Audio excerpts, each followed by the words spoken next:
Woo! Bam. Oh man, it's only a few minutes old too. The Robert Saleh watch. It ends.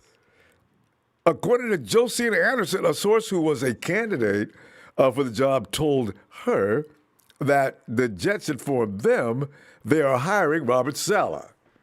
No full confirmation yet, but that's the word so far. As I've noticed on the chat, you already know. And you know what here's the thing, it's really funny. Somebody said, damn, ain't nobody gonna follow Robert Saleh to New York, man, not the Jets. I don't know. We'll see. Some people like a challenge, even though it may be like impossible. It makes them feel better because if they can get it done, they can say, look at us. We did it. Damn, Bobby. I wish you would have done that.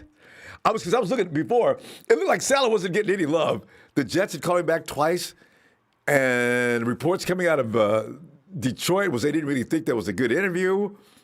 And and then you got Urban Meyer going on over to the Jacksonville Jaguars. The Chargers had him coming in another day or so or something like that. The Eagles wanted to talk to him. He takes the Jets. Why he didn't want to go talk to the Eagles at least? Jesus, Bobby. All right. Maybe he says, I bet they can't fire me with the Jets. Man, what they going to do, man? They already suck. I can't do nothing but be better. Oh, I'm joking, but that probably is the case. Let's get into some Niner stuff right now since Bobby's no. Dang, Bobby, man, I wish you wouldn't have done that. They say Macio's probably going to, D'Amico's probably going to be the guy.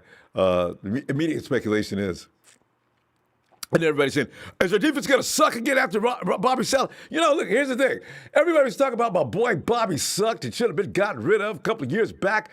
I said, wait a minute. Wait just a minute. And he came in, of course, and did what he did.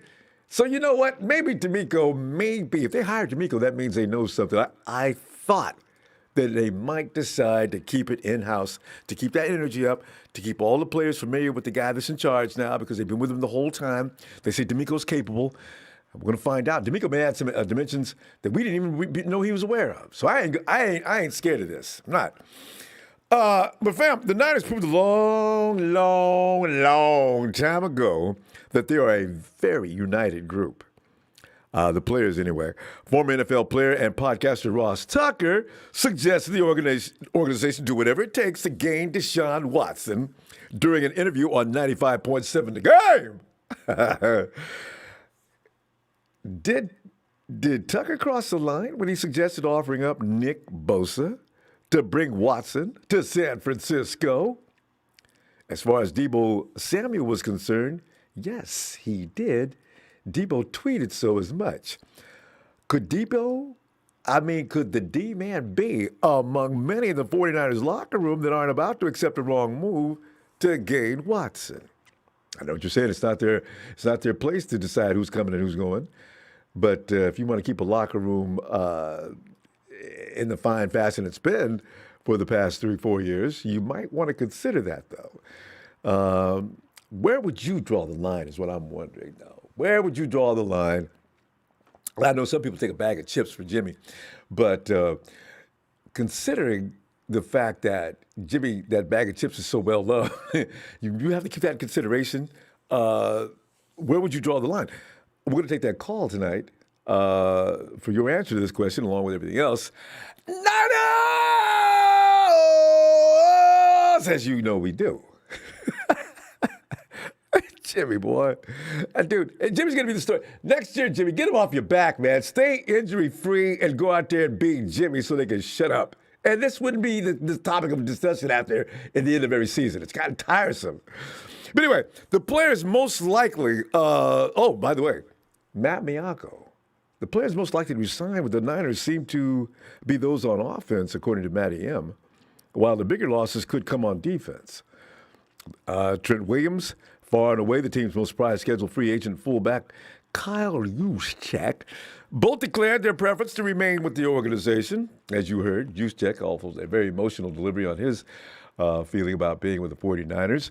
The 49ers should be able to strike agreements, according to Matty M., with both players, even if the market does dictate a contract that averages in the neighborhood of $20 million annually for Williams. They don't care. We'll pay it. And I know what you're thinking, like everybody else. You don't have enough money, right? we all consider, I mean, not all, many of us think to take all Jimmy's money and give it to everybody else. But here's the thing, there's going to be a lot of people leaving not named Jimmy, where there's a lot of money going to be coming in.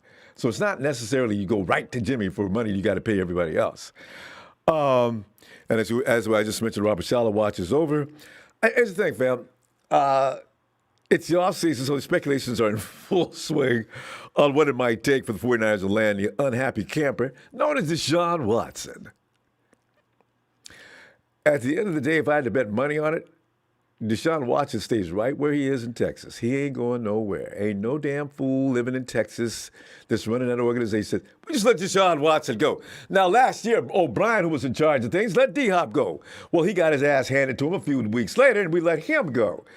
Ain't nobody wanting to get fired. The owner sees, you got rid of DeShaun? You saw what happened to O'Brien?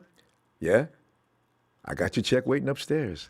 The hell up out of my face. They're not going to let it happen. But, it's fun to talk about between now and then. One suggestion, as I mentioned, by Ross Tucker during an interview on 95.7 The Game was a little too much for one of our wide receivers liking, as you know.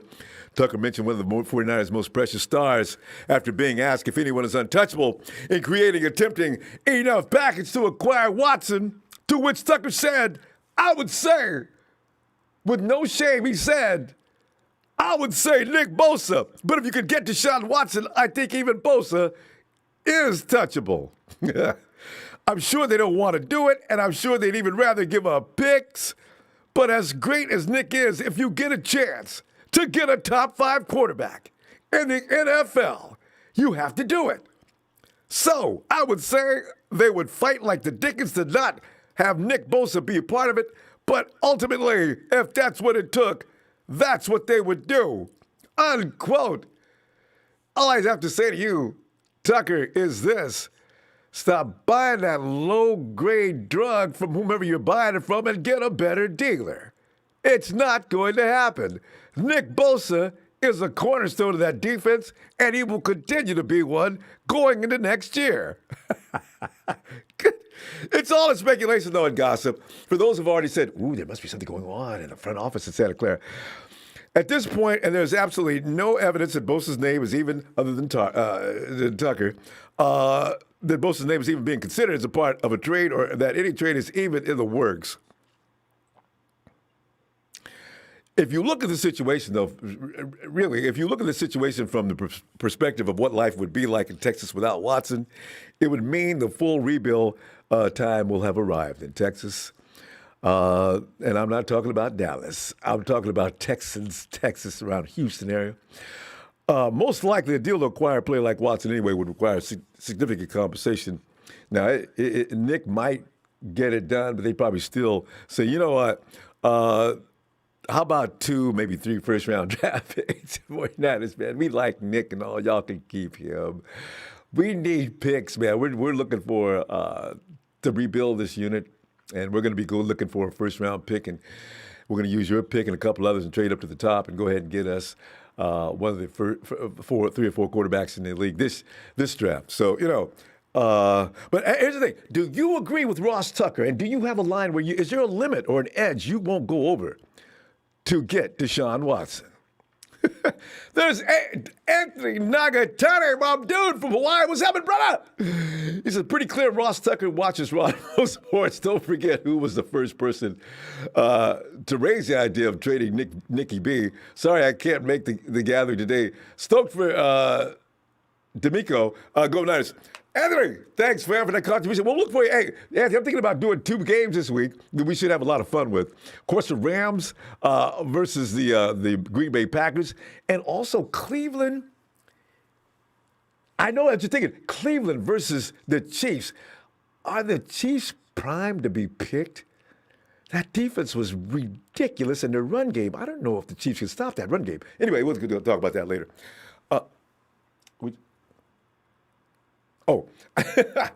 Hey, Matty S says, hey, shout out from Bend, Oregon, and go Niners, Anthony. What's his name? Was it Matt? Yeah. Corey McGlinnick, aloha from Carson, California. Hey, farewell to Salah, but we good. We got them hot boys. We straight. Oos. I like when he calls me that. That's brother It's Samoan. Hey, fam, I agree. All right, now here's one. I'm going to give this a shot. No, I'm not. Tano Thong? Thano Thong. I'm going to leave it at that. That's crazy. We can't trade Nick for any quarterback. The best that I would do is number two and a one and one and two. Yeah, that's as far as you got to go. You can't start giving up your best defense. Edge rushers are almost as important as quarterbacks anyway. Mr. 16, Downey, Montana. What's up, fam? Checking in from the 818 Ronbo. Bang, bang, Niner gang. Downey, what's up? NG49, I give Nick Bosa straight up for Watson and maybe one first, but no more. And they will have to give up some picks, too. NG49, the Texans aren't going to take that. You know why? Because they can get so many better deals from a lot of other people than that. If you're going to go over you're going to ask the Texans for Watson, this is right. You got to give up a minimum a couple of first rounders and something else. I don't know if Nick would be considering that, but you're going to give up a lot of picks because he's already an accomplished quarterback, and they're going to cost a lot. And Shane Lewis says Salah probably going to make Mike LaFleur. I know, right? His OC. Aren't they? But no, it's the other LaFleur that's in Green Bay that's his buddy. But maybe that means Razor. Razor, come on in, man. It can't be the Razor. It's me. It is Razor. Oh. I've not talked to you in such a long time. Razor, we didn't even talk at all last season. Razor, hey, I told you last year, though, you and me, man, you got to be ready for the draft this year because I know you're getting ready. Razor. Yes. What's up, man? I mean, go ahead. Give me something. And then get into the situation with where would you draw the line for DeShaun Watson, if you have a line. Yeah. No, I'll say, it's been a while. I haven't called in since the Vikings playoff game. Long time. Yeah. What you been up to, man? You back? Because whatever you were doing to take you away from football must have been really busy. What's going on with you then? You back? No, I'm still watching football and everything. I just haven't been able to call in. But yeah, I'm trying to call in more often. But so the whole idea of Nick Bosa, that's a bunch of fake news. That's not going to happen. It's just the media. It's just the media and people on Twitter starting up rumors and all that. Because they ain't got nothing else to do off season. You got to come up with stuff to talk about. So yeah, let's get rid of Nick Bosa.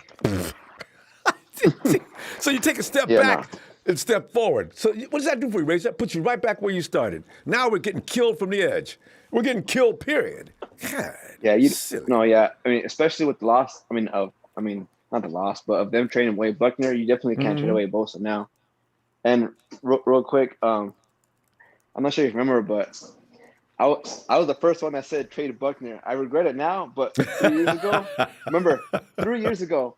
I remember that. 4 years ago, when Niners hired Shanahan and they're going to 4-3, I'm like, you got to trade Buckner. He's not going to fit in the 4-3. You're right. Everyone called me stupid for that, but I mean, I regret saying it because I want him here now. He's playing even better with the Colts now than he did with Niners. Did you notice that? Talent on the D-line. Yeah, it was the money, I guess. Yeah, he's playing way better with the Colts with less talent, but I wish he was still a Niner and yeah. But Razor, you know what? You said that last thing you said, he's playing better with less talent. You realize before we became stocked from one point of that line to the other, remember he was the best talent we had the year before Nick came. Yeah. Yeah. So that's that's what it is with him. He's not going to be the best talent on our line, but on somebody else's line. We got to see what happens to Javon Kinlaw. Razor, I look at Javon, he may be more athletically gifted than Defoe. He may not be. Well, I will see.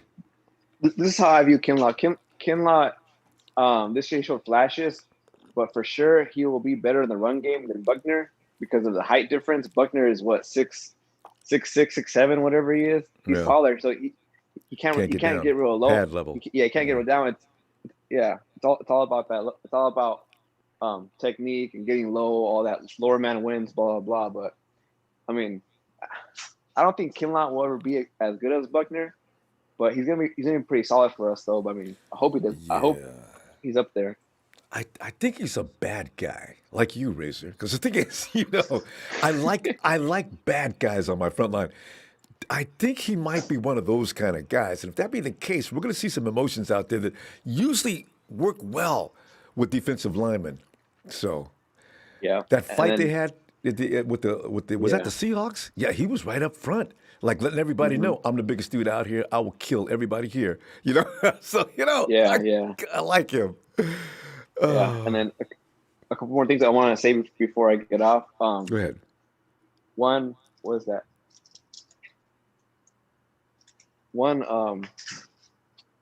when we first hired Shanahan and Saleh, you can just by looking at Saleh, you can tell like he is like a real serious little leader. I called it. He'll be a head coach someday. And look, hey, right here we go. I'm right again. Yeah. I mean, he has that look, so that you can just tell like he's real serious. Like he don't play around. That eventually he'll be a head coach, and I'm glad he's a head coach now. And I heard he's taking LaFleur with him as OC. I kind of think so because I don't know who else around the league's even available, and he's not going to be going with somebody he's not familiar with or somebody he can't really. Yeah. No, yeah, it's official. He's taking LaFleur as his OC. I guess him and Shannon had agreement. You can take LaFleur, but you can't take McDaniels with you. Right. The run game with Kyle, you know how it is. Kyle is serious about the run game. LaFleur is expendable. He could probably find somebody else that he knows because he knows every damn body that he could bring over and do what LaFleur was doing. But McDaniels and Bobby Brown, those are untouchables. Exactly. Yeah. So LaFleur is going to follow Saleh, and then, I mean, I don't think we have enough money to keep all our free agents, so he's probably going to bring a lot of free agents. I think he's going to take Verrett and Hyder with him for sure. You and I agree on that. I know they're going to offer. Wait, how much money do we know how much money the Jets have? The Jets are loaded because who do they have? Can you name? They're not paying any salaries. Exactly. They have so much money, and they have the number 2 pick. I hope Saleh does good. I hope they have money and they have the number 2 pick. I hope he does good. And one more thing I want to talk about, I haven't been able to go on and talk about is the whole Jimmy G and checking the quarterback. I want to give my little real quick. Real quick. So with Jimmy, I mean, they say best ability is availability, blah blah blah. I mean, Jimmy, he's good. He's good when he's out there, but the thing is, we can't rely on him being healthy because it's proven that he can't stay healthy. I mean, we can't he's played one full season. I'm not saying get rid of him, but for sure, have somebody this is what I ready think is to going to go. happen. Yeah, this is what I think is going to happen. I think they're going to draft team need first pick, and then if a quarterback falls to late first, I think they're going to move up and try to get that quarterback late first. If that quarterback falls to them, or bring in a decent backup, like I think Trubisky will be able for backup. I don't want to check. I don't want you guys to think of me saying, Richard said sign Trubisky and cut. No. I'm saying bring in a good backup like Trubisky or who else is going to be out there? There's a bunch of quarterbacks out there in free agency this year. I mean, we're gonna see. I know they're gonna bring in a quarterback. I just don't know, as you say, I don't know if it's gonna be a draft or it's gonna be somebody that just got cut loose from somebody else. We're gonna see. Razor, it's fabulous. Yeah. We got to stop though. Great to hear from you. And I'll see you maybe for both game days. Because I'm thinking, man, Razor, you think real quick the Browns? You think they could beat the Chiefs? I kind of think they might be able to, not because of Baker Mayfield, but because of that defense has gotten disgusting, along with that run game. Listen, anyway. I think the same weird stuff that happened in Pittsburgh, KC happened, like the fumbles and all that. If that happens, then but I mean, yes, like they can run the ball, they can play good defense, but at that. I think KC wins the game, and I think KC wins it all versus Green Bay. Wow. I do too, actually. All right, Razor, we got to go. See you this weekend, all right? All right, Ronbo. Great. Hey, Big Show saying trade Nick Bosa now for Watson. You know he is. Night, Razor.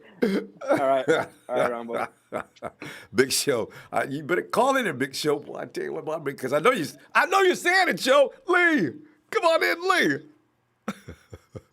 What up, Ronbo? Lee, it's your time of year, man. I'm telling you, it's good to hear from you. We're gonna hear from Lee a lot now. Lee loves this time of year. But Lee, I mean, Ross Tucker. People are going to be coming in and saying these things. There's no telling where it's going to go. Tucker's getting rid of Nick. And I'm trying to think of somebody else we might have that we certainly would not be parting with. You know what, though? Nick might be the only guy, now that I think about it, that the 49ers might not have a problem parting ways with. No. You're not going to get rid of Fred Warner. No way, Ronbo. Fred Warner's not going anywhere. But go ahead. I just realized something. There's more than just Nick. I agree with Razor. They always come up with a big story. Remember we had the AB, the Odell Beckham. Every like one of there's them. always someone every year, eh? Tied to the 49ers. Yeah. Yep. And how are you going to give away probably your best player, Ronbo, your most talented player? That's silly. He's young. He only had him 1 year. He got injured this year. I'd never do that. He's an edge rush. One of the most important positions on the field. We need him next year. So, you're not going to sacrifice your defense. Nah. So, I think it's silly. Say it did happen. He's not the guy I'd be giving away. If you're going to Watson through, you probably trade Jimmy and some picks. They won't go. That'd be if it did happen. That'd be the full extent of what you're going to go, because at least you don't fully damage your team. Kyle's going to have to do some alterations to get everybody up to speed and sort of convince the locker room that he did this for a reason and get them to buy into it, because there really would be pushback from the locker room, because Jimmy's pretty popular in that locker room. So we're going to see. But yeah, that's, we're going to draw the line. I heard Deebo already came out and said, no way you're going to give up. But, Deebo, I think the stories that come up with, they're crazy. But, Razor came in the chat and he said he dropped the Salah news, Ronbo. He's always quick with the updates and stuff. He's a bit like Rappaport, being Rappaport. Ian Razorport. But I was excited, Ronbo, because, I said the other day, that gives us picks. You get 2 third-rounders. And then if he ends up going 2, we get more picks. I forgot about that. We get compensation. Right. I forgot about that. And, that's where you can use them too. You could get extra players because the second and third rounds in the draft are stacked with talent, because all the guys that sat and then all the guys that actually got to play more this year because of those guys that didn't play. So there's more guys declaring. So it's a stacked draft in the second, third, fourth round. And then even if you want to trade up a run, but those picks could be huge for you if you want to move up and get players. Or you could trade back and because that's more one you picks. didn't have counted, and I imagine they did because they knew Salah was going to get a job somewhere. But yeah, and the Jets pick, my God, Lee, that's at the top of the third round. Woo! Yeah. Yeah, that's the second overall pick, Ronbo. It's going to be interesting what he does. Salah and Joe Douglas, the GM over at the Jets. I heard Mike LaFleur is going. He'll take him as OC probably. Is that already pretty much the thing? Yeah, I didn't. If they made that official? Yeah, Mike. I heard it's Mike LaFleur, and what I read, that he's going to take him with him to run his offense. Did we get picks for LaFleur too? Nah, just Salah and Mayhew because it's the minorities. Oh, that's right. What white guys aren't going to get you anything? Listen, I'm joking. I didn't mean it. It was just there to be. It was low-hanging fruit, and I had to get it. I love white people. Some of my best friends are white people. Big Show, there you go. Yes, man. But yeah, especially Big Show. I'm actually excited too because not just the picks, but you got D'Amico Ryans coming in. He's been around the system, so I don't feel like we're going to fall back as much as everyone thinks, because Surik's still there. We're going to have the same secondary coach. So, we've still got a guy we brought someone up in-house, so we don't have to restart everything, you know what I mean, by bringing a whole new guy in to run the defense and changing the scheme. So I think you're going to see a lot of what we've seen last year, and we just need our players healthy. And people love what Warner's become, Ronbo. You got to give it up to our new DC. D'Amico Ryans is the linebacker coach. He played in the NFL, and I think he needs a lot of credit for what Warner's developed into. Exactly. And the 49ers don't have to relearn anything. I'm sure he's going to want to keep going with that same type of scheme. He may add his own personal wrinkles to it, but for the most part, they're going to go out there and play fast like they did last year, doing pretty much the same thing. Maybe a couple of things change, but not much, you know? So, yeah, I like this idea. Yeah. And the other day when I said I'd like to go BPA Ronbo if we're picking, and I said, there's those two Bama receivers. Did you see the Slim Reaper in the championship game the other day, Ronbo? Well, he is slim, too, ain't he? My God. The first thing they got to do is get some weight on that kid, man. He's 6'1", right? He weighs 175 pounds. Damn, Devontae, man, eat.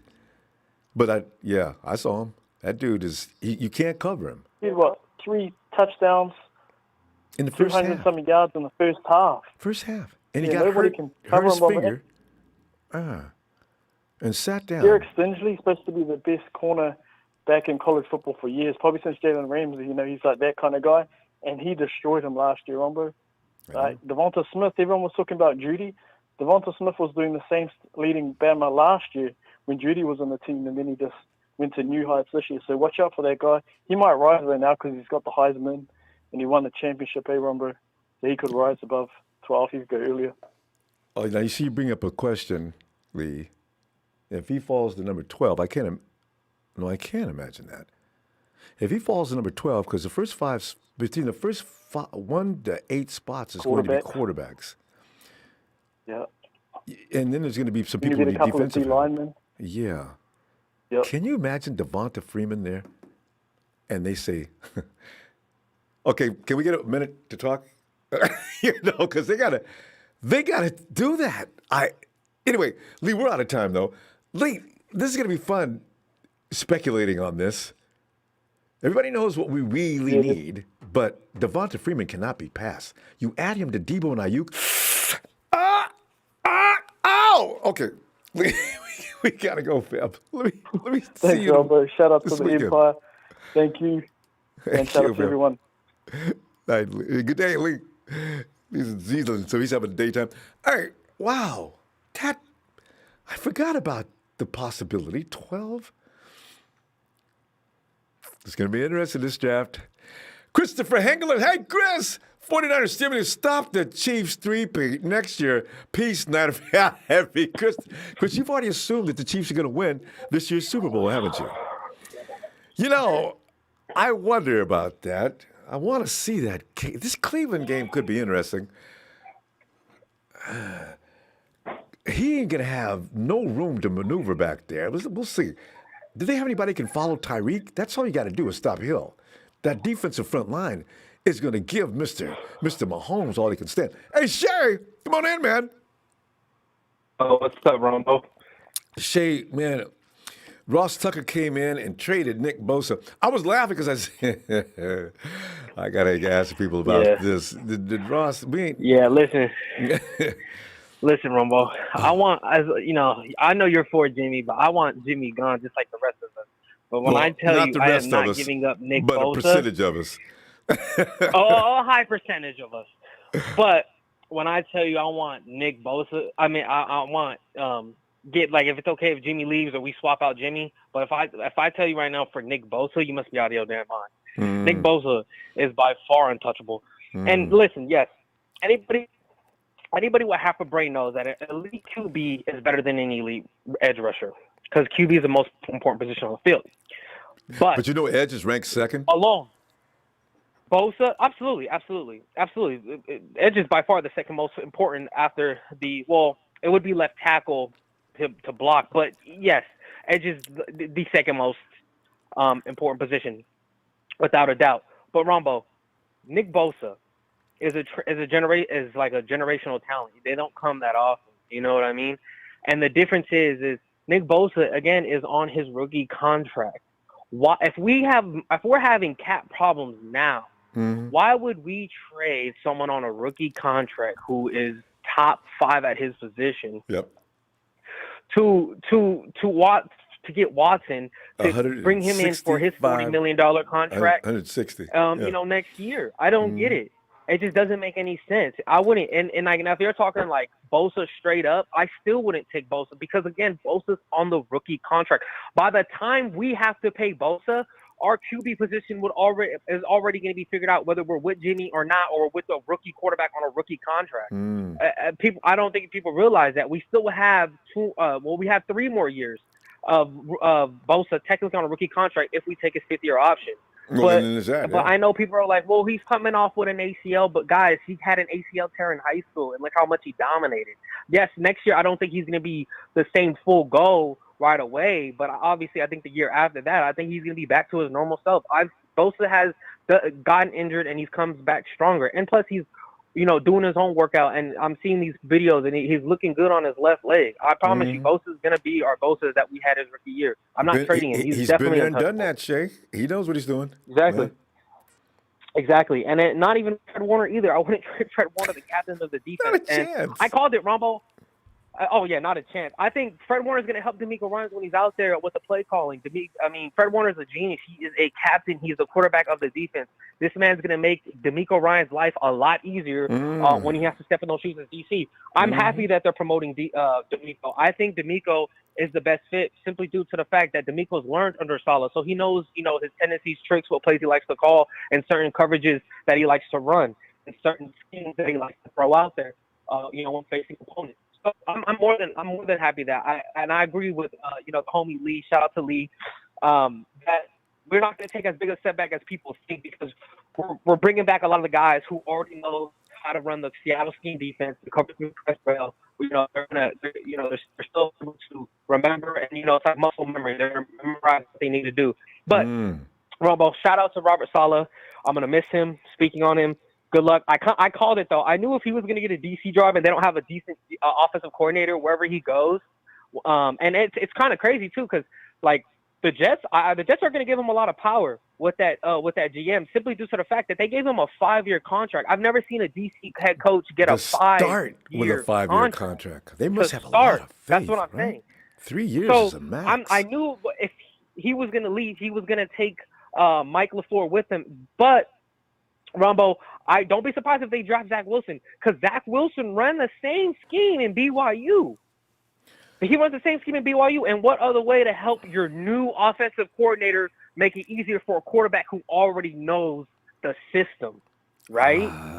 So I think it's all going to play out where and even if he takes and moves on from Sam Darnold, Saleh has 5 years. He has 5 years. You Zach already knows they ran that. There's a school running Kyle's system. I think I heard him say he's familiar with it, but did he run it? I wouldn't. No, it was relatively the same system. I wouldn't say obviously the exact same system. They didn't have anybody who could run the jet sweeps. They're the zone blocking, but it was a zone run first scheme. And then you throw in a little bit of the RPO and a little bit of the play action rollouts. I mean, it relatively. I wouldn't say it was the exact scheme, but I would say it was kind of like a wannabe copycat, like a great value brand. Like it wasn't off-brand scheme, but the formula was still there, right? You run zone stretch, right, and then you do the play action boot with a little bit of the RPO, and then Wilson's kind of fast. I mean, he's not kind of fast. He's pretty fast. So you do the little rollouts to the right side, the little the little fake bootleg rollouts to the opposite side where you hit quarter. At any point, tight ends in the flat. At any point, you think his first round pick or a second round or a second pick in the draft is going to be, if he's available, is going to be Wilson, huh? All right. Yeah, I think so. Right. I think so, to help out Michael Fleur. Yeah. And at least the curve would be a little faster. So, if that's the case, I wouldn't blame him. So we'll see. Yeah. We'll see, though. It's going to be interesting. But bye, Saleh. We're going to miss you. But thank you, Ronbo. Shout out to my teacher brothers, Trey, Big Show, Trey Fresh, all my guys. And then shout out to my man, Rome, the upsetter. He's always in the chat. Great 49 fan. And Ronbo, again, thank you for the platform, brother. We love you. Thanks for getting on. I'm heartened we lost Saleh, but we're going to move on to the better in the future. You take it easy, Ronbo. All right, fam. You too. We're going to love those third-round compensatory picks, too, Ronbo. I know, I can't wait for that. All right. That's Shay. Yeah, it's going to be interesting to see how the 49ers look defensively next year because we're all expecting something else. Now, not everybody. We're expecting probably the same thing. Hopefully, we get something else. A little more blitzing and stuff like that. Maybe everybody wants a little more pressure. Ball third. Thanks, Farrell. Thanks, hi, Ronbo. I don't get the Watson to the Niners hype. He is inconsistent until garbage time. Paul, you know what? I didn't want to say anything, but people are giving him way more. I've seen DeShaun screw up, and he's been there how many years? And he's had one of the best wide receivers in the league with one of the most bone-crushing defenses of all time, and they still didn't get there. So I say, okay, fine. I love him too. But he is consistent until garbage time. Definitely not a playmaker when it counts. Why these sports media clowns calling him an ideal fit saver for San Francisco? Everybody, Paul, everybody's recognized as being superior to Jimmy. I mean, there's nobody out there that people, especially 49er fans, will take or accept instead of Jimmy. It's the way it is. Jimmy's going to stop all this next year, though. I know it. Hey, Steven. Ronbo. Steven. How you doing, man? Steven, man, I'm laughing because of Deebo standing up real quick as dude comes on 95.7. The game is, they'll trade, if they have to, you trade Nick Bosa to get DeShaun Watson. I heard that. I heard that. Come you on, know man. what, Rombo? Whoa.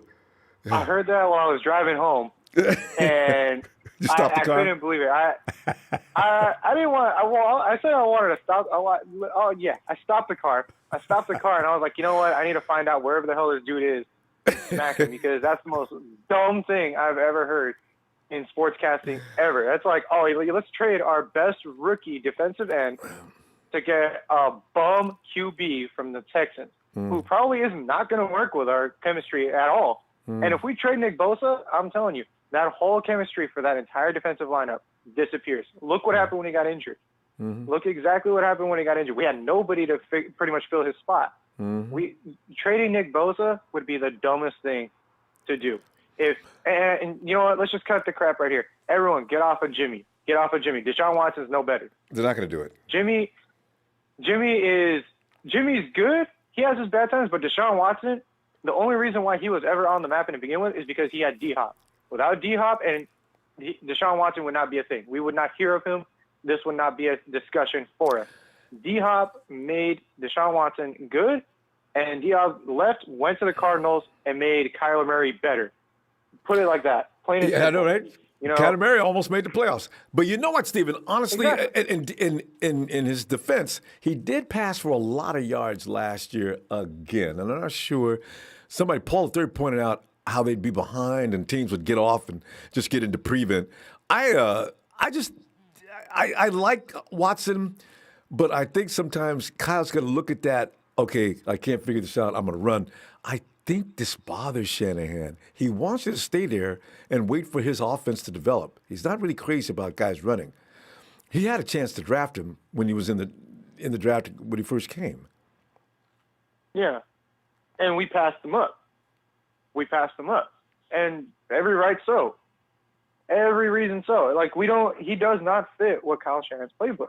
Yeah. He just doesn't. You know, there are certain pieces and players that fit with Kyle, and DeShaun Watson was just not one of them. And people really gotta get that through their head.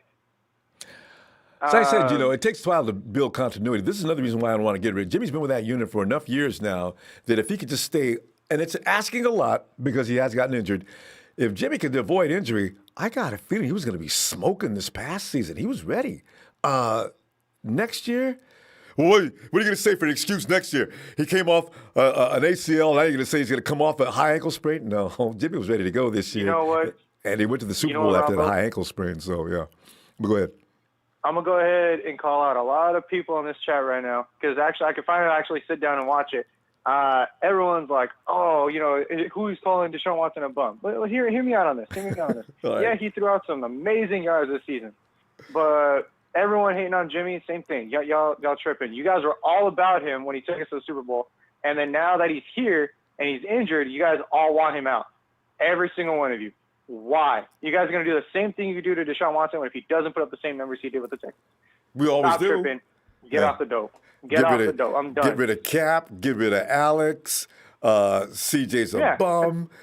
It takes us 5 minutes to make up our mind on the QBs. I said, you guys got to give these guys a chance. Jimmy's only had one full season and some games, and he's accomplished, I thought, quite a bit, especially in Kyle's offense.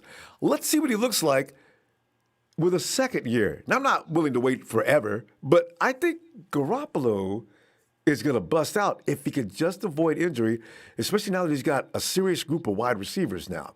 They've got the wide receivers to kick some ass. Now, Deebo and Ayuk, they're ready. And if Jalen Hurd can play, he'd be a help. But I got faith in Kendrick Bourne, and George Kittle is George Kittle. That is a formidable crew.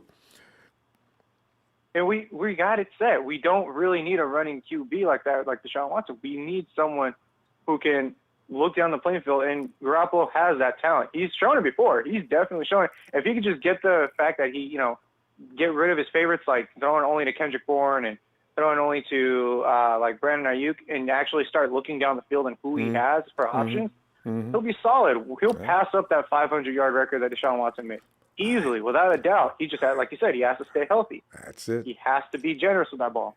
He's not an idiot. He's not without talent, like people that love to say. He's not a statue. Jimmy Garoppolo can play football, but he's going to need to stay healthy, and then we're going to see what's happening. Yeah, and you know what? It's like, and the only way he can stay healthy is if we have a good offensive line. And it's going to boil back down to the Trent Williams topic all over again. Do we have enough money to keep Trent Williams? Do we have enough money to keep our fullback, Kyle Juszczyk? Or are we going to have enough money to keep all these players here just so that way we can protect our QB? Because if we trade, let's say, for instance, we trade DeShaun Watson, right? Who's going to protect him? Justin School ain't going to protect him. No. I bet money Justin School is not going to do it. McGlinchey's going to get blown over by like a gust of wind. That's it. He's done. You got to make a decision quick back there and get rid of the ball. This is another thing Kyle wants. He doesn't want you rolling around and having it in your head that, well, if this breaks down, I can get out of here. No, he wants you to focus, hit that guy. It's a lot of timing routes with the 49ers, especially with Kyle's system. Put that ball in the right spot. Let that wide receiver get over there. These are things that take time that a lot of us don't have time to wait for, and we decide it's all the quarterback's fault. This is the thing I've been talking about for the last year and a half. I said, you guys, you think it's all Jimmy. Some of the time it's not even Jimmy. When he goes down like that, somebody screwed up on their route half the time. So, we're going to see this year, though. Steven, good stuff, man. We're in lockstep, you and me. I don't get that a lot when it comes to Jimmy. So, good stuff. No worries. I know everyone gives you a hard time about Jimmy, and I'm like, you know what? I remember I did at one point, but when you boil it down, you think about it, it's like, it's not really his fault. And no matter what QB we get, if our offensive line is not good, any QB is going to get smashed. So it doesn't matter. And it's still Kyle's system. Ain't nobody walking in from day one and just going to immediately, I can do this. If Matt Ryan couldn't get it, hell, nobody's going to get it right off the bat. So that's what I'm thinking. Exactly. Anyway, Steven, good say. Let me see this weekend. All right? I mean all weekend, I will. too. Shout out to the 49er Empire. All right, fam. Back at you. Night, fam. And let me see, get clearance.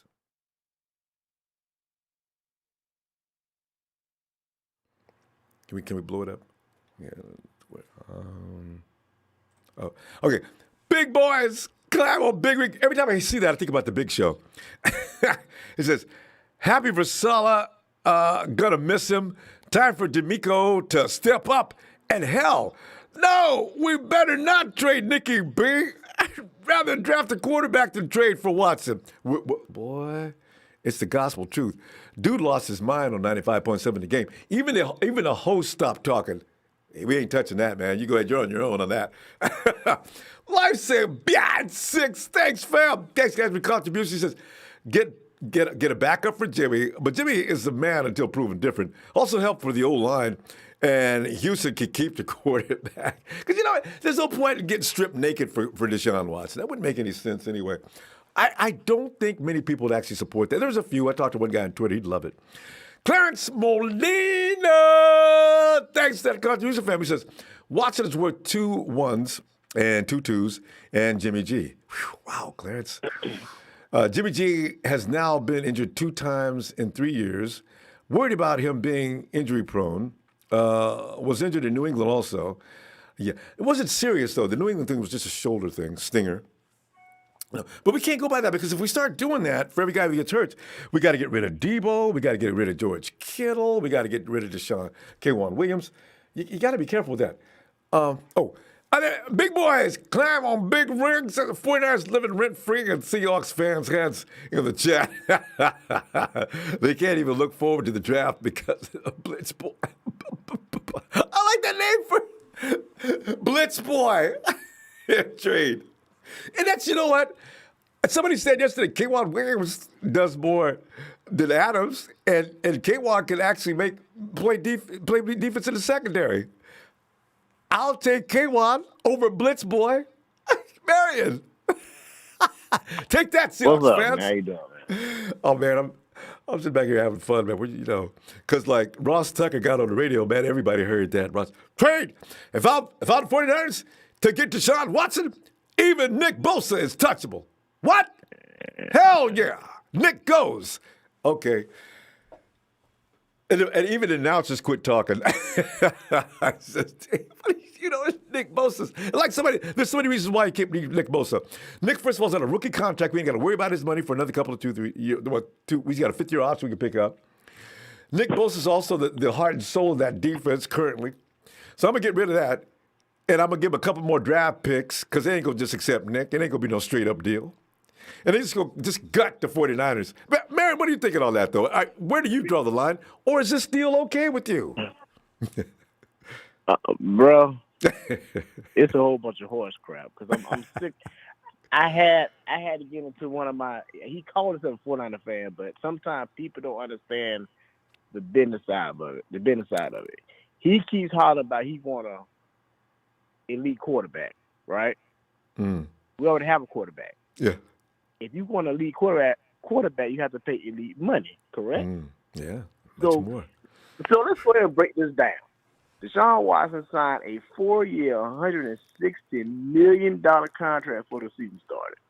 Yes. It's averaged by $30 to $40 million per year. That's a new deal. Why in the hell would we take on that contract when we are already in salary cap hell? Marion, that goes to show you the dislike for Jimmy G. People would rather pay DeShaun Watson and everybody else walk as long as we got DeShaun. Come on, man. We give up? Listen. It was rumors around that we should give up a first round pick this year, and another first round pick next year for DeShaun Watson. Yeah, and a second. As good as DeShaun was in college, that did not transcend in NFL. Now, granted, he never had a clean pocket in Houston. Okay, true. Let's be honest. He do put a lot of numbers, but when it comes down to winning losses, he's in the Kirk Cousins column. Okay, so let's just be honest about this. Yeah. And another thing was getting on my nerves is every offseason we talking about a quarterback. And even and after now, we came out the Super Bowl, we knew the quarterback. It started, man, it was over. We should go get Tom Brady. When Tom Brady did ask to come there. We should go get Tom Brady. And this in the third. Then, Jimmy G, I got. Then he gets hurt. Now it's, we done heard Matt Ryan. We done heard Matthew Stafford. The quarterback market is dry. Period. I do not want no wash-up-ass quarterback on my roster. They're getting his ass whooped where he is. Exactly. Exactly. If we're going to stick with Jimmy, let's stick with Jimmy. If we're going to move on from Jimmy, let's move on and let's go draft a quarterback and let's go develop a quarterback. Yes. Why are we trying to rush for these wash-up-ass quarterbacks who have not done nothing since they've been in the league? That Ryan has got a Super Bowl appearance. That's it. That one MVP. And Matthew Stafford, she only got one playoff appearance. So I don't want to hear that. I'm sick of that. I'm tired of it. Somebody said, I told you, Mary, somebody said bring Mitchell Trubisky over, and that's when I almost blocked that dude off of Twitter. I said, y'all tripping, man. This hatred is ridiculous. It's out of control. For what? Mitch Trubisky only had one starting season in North Carolina. Okay? One. That was it. And he was drafted in the second pick overall, which was a bust for Chicago. And we helped him with that. I'm just saying, but we got one too, though. Solomon T. Huh? We helped them with that pick, remember? They traded up to get Mitchell, and then we picked up Solomon T thinking we did something. Solomon T is one of the people that maybe make an exit this year. We're not going to discuss that. I'm just saying, bro. Me personally, I'm with you. Let's stick with Jimmy. Because guess what? We got to the mountaintop with Jimmy. But since he hasn't been in the lineup, where do we be at? Nothing. We haven't done nothing. Okay? So I'm going to leave with that. And I'm going to say one last thing. This is probably going to be the last time I call until the draft time. I'm going to just say this. If Sean McVay makes it to the Super Bowl, we're going to have to evaluate Kyle Shanahan. Ooh. And I'll leave you with that.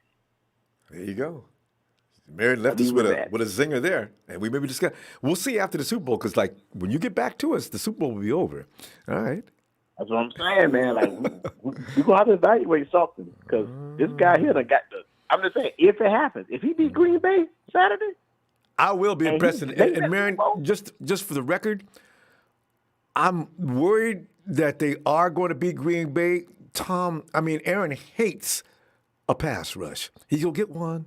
He's going to get one this weekend. Oh, so you know. Hey, man. We'll see. At some point, listen, at some point, we got to stop blaming Jimmy Garoppolo. For everything that's wrong with the 49ers. Absolutely. Yeah, we have to take a look at upstairs at the front office. Have a good night, Ronbo. You do, Mary. Talk to you later, fam. All right, man. I see, Shay, I said not all of us are ready to get rid of Jimmy. I'm telling you, I'm ready to all kind of people. At 49 Lakers, it's not 49 Lakers, though. He is in favor of getting rid of Jimmy and bringing on Watson or bust. As soon as I said that. Thanks, fam, for that contribution. It's Steven Hernandez. Anyone who thinks Bosa for Watson is a move, y'all are oh my God, get off the chat and go watch the game. We're going to get real emotional about this like we did last year, right? With the Tom Brady thing. Here's another thing, fam. Brady better win and get all the way to the Super Bowl, because if they don't, with Brady having stacked with stars, when you look at that lineup, it looks like diamonds shimmering all over your monitor. If he can't get there with them, I don't want to hear nothing about Tom Brady. 49 Lakers, jittery G apologists, that's me and others, get on my last damn nerve. Y'all in love with mediocrity. Jimmy didn't take us to the Super Bowl. He followed us there. He didn't have nothing to do with it. Jimmy was just out there, standing around, waving and standing crowd. He's a cheerleader in a 49er uniform. The hatred for G is hardcore. Hey, James. Hey, Ronbo. How you doing, man? Oh, good, fam. Last year it's Brady. And if Jimmy don't win a Super Bowl every year, there's going to be a new... Jimmy could go like 16-1. Somebody could have like picked up a fumble from a running back in that Super Bowl and ran it in. It's Jimmy's damn fault. We need another quarterback. Everything is Jimmy's fault. I feel that's why I stand up for him. I said, y'all, leave him alone. That wasn't all his fault. James, last time I remember, we had a lead with how many minutes left in that game? Jimmy wasn't playing defense. 6 minutes. And I just 6 minutes. Thank you. And you know what? First of all, once again, thank you and your staff, Ronbo, for what y'all do to provide this opportunity for us, this platform and everything. And big shout out to that last caller, Marion, and the other caller before him. Listen, I'm staying on the Jimmy G train, because I'm gonna tell you, just like this here, in that Super Bowl, there's two things I want you to look at. In that Super Bowl, if you go back and play it back and just watch it again, look at the same play that Jimmy dialed up that deep bomb to Emmanuel Sanders in New Orleans in the Superdome. Look at the ferocity and the explosion of how he went down that field for that ball. And look at the one in the Super Bowl and compare them. Just take a look. That's all I'm asking you. Take a look. Because I think either he slowed down or maybe he went out of step. You understand? It got held, whatever it was. He didn't put his all into it. Okay? And if he would have put more into it, he'd have probably got the PI. But that's neither here nor there right now. Yeah. I will say this also, though. Jimmy Garoppolo caught a high ankle sprain. Kyle allowed him to say, in 2 weeks, I'm going to start practicing, coach, because he wanted to win. It's the competitive nature in a true champion. Had Jimmy would have sat till like week 10 or 11, there's a possibility we'd be in Lambeau this weekend. But that didn't happen either, okay? But there was more than a possibility. The guy to me, any quarterback that's taking this team that I live for and bleed red and gold for, you take us to a Super Bowl in your first full year, I'm going to stay with you till somebody else shows me better in that offense right there. And that's just it. And as far as people believing that, maybe we ought to trade up and get a quarterback, I'm going to tell you. No, James, call it for what it is. It's get rid of Nick Bosa and bring in DeShaun Watson. That's Ross Tucker's deal. Listen, it was said when I said about Trent Williams last night, it was said that I'm smoking. And I forgot about that. If I'm smoking, they're just taking some raw paper and rolling it up, believing that it's weed in there, okay? And they hide in a kite, man. Can't even walk out their front door, okay? That's how delusional they are. But also, here's another thing. As far as Salah going to the Jets, good luck to him. He got a 5-year deal. Adam Gase had a 4-year deal. He's going to need it. Yeah. Okay? He's going to need it. And he got 38 free agents with $100 million on deck, though. Wait. 38 free agents. Really? Yeah. Okay, because I thought they had lots of money to spend.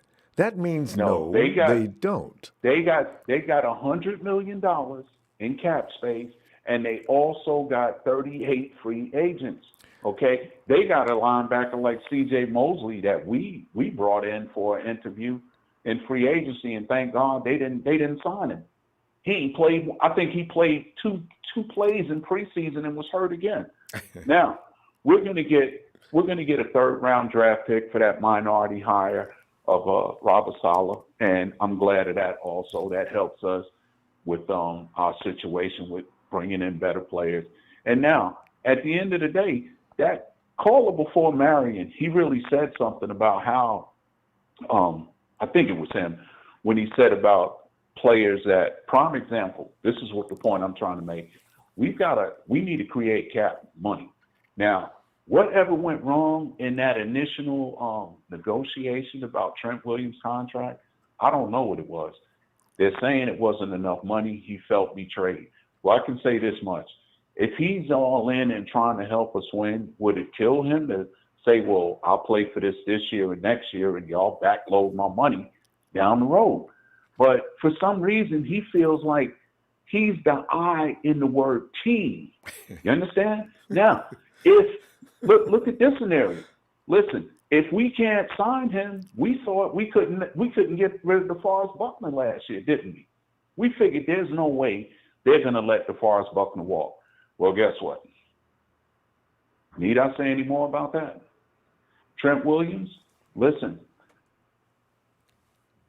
Justin School and Daniel Brunskill played quite well when Joe Staley and Mike McGlinchey went out. They played quite well at the tackles. And guess what? Justin School is still under rookie contract. Daniel Brunskill was a UDFA. So if you were trying to create cap room, if you were a general manager, and you've offered this guy who's one of the so-called premier tackles in the league, okay? Now, here's another interesting point. The Indianapolis Colts, who we did business with on the Buckner move, guess what? They lost their left tackle in Anthony Costanzo. He retired after they lost. They lost last Saturday, I think it was. He signed his retirement papers Tuesday. Okay, it was either Tuesday or Monday. No point me coming back here again. They traded Val Deer. They traded Val Deer, the other lineman, because he was on COVID or whatever. They released him or whatever, and somewhere or another he wound up on the Packers practice squad. But I'm just saying, if you wanted to create ways to be able to make sure that you can still pick players, what do you think the Colts would give up for a first left tackle right now? And knowing that if you did move on from him, you got some pretty good linemen in the building that could take his place. Okay. Well, the thing now, is, James, the Colts got to pay Deebo 22. You got to pay Trent Williams damn near saying they probably can't do it now. They're probably capped out. But James, we ran out of time. James, we got to go. Hey, but man. I want a message from Kobe on the chat says, "I love this goal. He always has great points." And hey, Ronbo, give him a shout out for me. So from Kobe or for Kobe to you, he's loving it, James. Hey, thank you, man. Shout out to you too, Kobe. And it's gonna be all right. Don't hang your head down when you look up and oh snap, they let such and such walk. Man, we got 41 free agents, man. I know. It's not a joke. It's not a joke or a game. It's people prioritizing. It's heartbreaking. It's scary. But hey, it's scary. Where are you going to get the money from? You got to create it somewhere. Thank you, Ronbo. Nana Empire, Nana for life. Thank you for what you do, Ronbo. Thanks, Please James. don't take it disrespectful. Anybody in the Empire about me saying you were a little delusional. But the DeShaun Watson trade, I don't know what you're using, but please. Thank you. Have a good night, Ronbo. Love y'all. Be blessed, man. Thanks, fam. Night, James. Yeah, we always like the other guys better. No matter what position, it's that guy's better. Jesus. Yo, Ronbo. Oh, Jesus, man. I tell you, you know, your life on the chat's gonna get bored. We don't have a lot of Hawks fans, and Texas boy, you know, people get tired of beating up on Texas boy. It becomes boring. And you got Ramirez, the Chiefs fan. He's still in there. Make sure you give him a shout out for me when you get back in there. He is the most annoying Chiefs fan I can. No. What am I saying? My homeboy still number one. Hey, his YouTube channel says he's a Rams fan. Eddie Ramirez is a Rams fan. His YouTube channel says Rams. Yeah, like his thing, bruh. I saw it. What is? Then why is he says Rams? Why is he such a Chiefs fan? All right, never mind. They're all a little bit sick. But anyway, God, I know this. It's hilarious. But anyway, go ahead and give your opening and then jump on the Ross Tucker deal to get rid of Nick Bosa and bring on DeShaun Watson for a trade. Hell no, we're keeping Nick Bosa. I love it. Nah, first things first, I'd like to give a shout out to my brother Eddie E. My homie Chad Garrison, my boy Flores, my homie Tommy H, for Kobe, the homie Memo, just everybody, if I miss you guys out. It's just no cap, parting with Nick Bosa is not worth it. I agree with the caller earlier said he's once in a lifetime. He's once in a lifetime. Well, he's a generational player. Yeah. You're not gonna get a lot of Nick Bosa. Yeah, I'd rather have keep Nick Bosa. If we can get DeShaun Watson in another form, hey, I'm with it. But hey, giving up 3 first-round picks and Nick Bosa, hell no. Hell no. That's like four. I want to see a team. Picks right there. I want to see a team that's that stupid. Yeah, that's not a good deal. That doesn't help the organization. Draining all those first-round picks, and we don't have any money either. We need our picks, especially the first round. Oh. Yeah, like I said, Jimmy's not even tradable, so either we're stuck with Jimmy, and say we get Watson and we trade our players. Jesus promised. If Jimmy stays healthy, you're gonna be happy with Jimmy next year. Jimmy's ready to go. He was ready to go me, this I'm year. not a Jimmy guy. Ronbo, you know me. I'm not a Jimmy guy. I already I know. I'm not a Jimmy guy.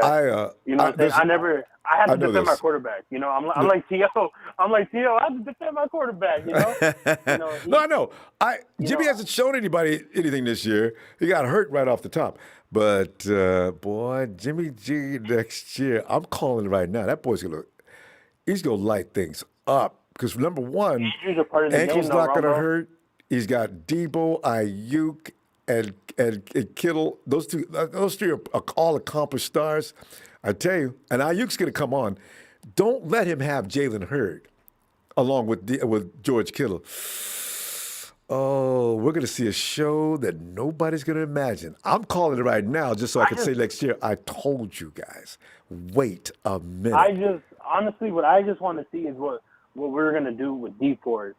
D Ford, Richburg, and what's his face? Eric Armstead concern me. Like I said, they really concern me. Eric just needs to go back to the middle of the field, stay off the edge. D Ford, I think he should retire. I really think he's done because he can't play. Retires. Yeah. I hope he retires. I'm not the type of fan to say, "Oh, he sucked because he got injured." Injured is part of the game. He's good. He really is good. But that back injury, it took him out for how many weeks, months? That's serious. It took him 17 weeks out of the game. It reminds me. It's one of those things where, like, hey, honestly, if we could get a quarterback in the draft, but like a late draft quarterback, I'm cool with it. Yeah. And I hope they do. If we could get, I hope he's good. If we could get a quarterback in the third round or fourth, draft a hidden gem quarterback, hey, it's cool. Look at Russell Wilson. Look at Tom Brady. Look at all these quarterbacks. Look at Joe Montana. Has been good. Yeah. Joe Montana, Joe Montana was drafted in the third round.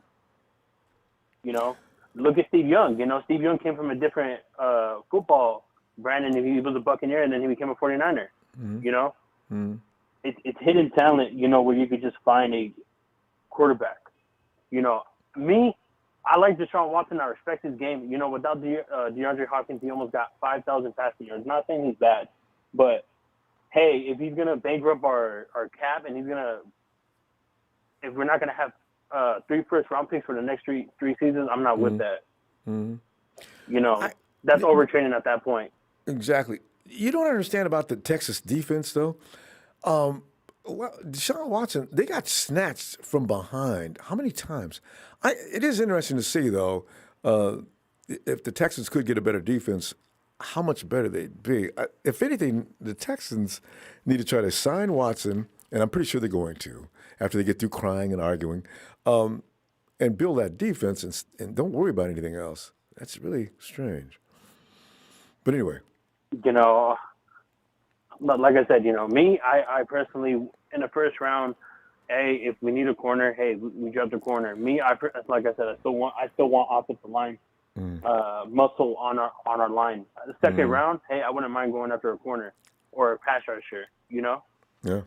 Let's focus on our line, because hey, when you add pressure to the defensive line, I don't feel like you need to draft or go after a big name corner when you have a good defensive line. That's why Seattle was so good, because they had Michael Bennett, Cliff Averill, and it had McVane. See, yes, that's how you make your secondary good. I'm just worried that Verrett, because I know Salah's going to ask him, does he want to be a Jet? And I'm hoping Verrett say, you guys got a lot of work to do. Coach thanks, but no. They do. Because the Jets have to start from scratch. And he's going to go out there with a team that has no chance to win. Oh, I think he stays. I'm just scared that Salah brings in our guys that we can't sign in for free agency, or he makes them a better deal. Like he will. That's what I'm worried about Verrett. Oh, he will. Oh, most definitely. Why not bring in Sherm? Why not bring in this piece and that piece? Hey, if he can have familiar faces on his team, and they know that they could get it and they could work, why not, right? I'm surprised that my brother said that he's surprised that he didn't go to the Chargers. Me, I'm personally surprised that he didn't even go talk to him. He was supposed to go talk to him tomorrow, I think, or the next day. So I don't know why he didn't go. The Jets must have said something really good. Hey, Jesus, we got to go though, fam. Hey, I'll see you this weekend though. All right, my brother, win on Saturday or Sunday. Maybe, but I'm thinking I want to be sitting there talking trash with the game, Cleveland versus the Chiefs on Sunday. I have a feeling about that game, and more than just wishful thinking.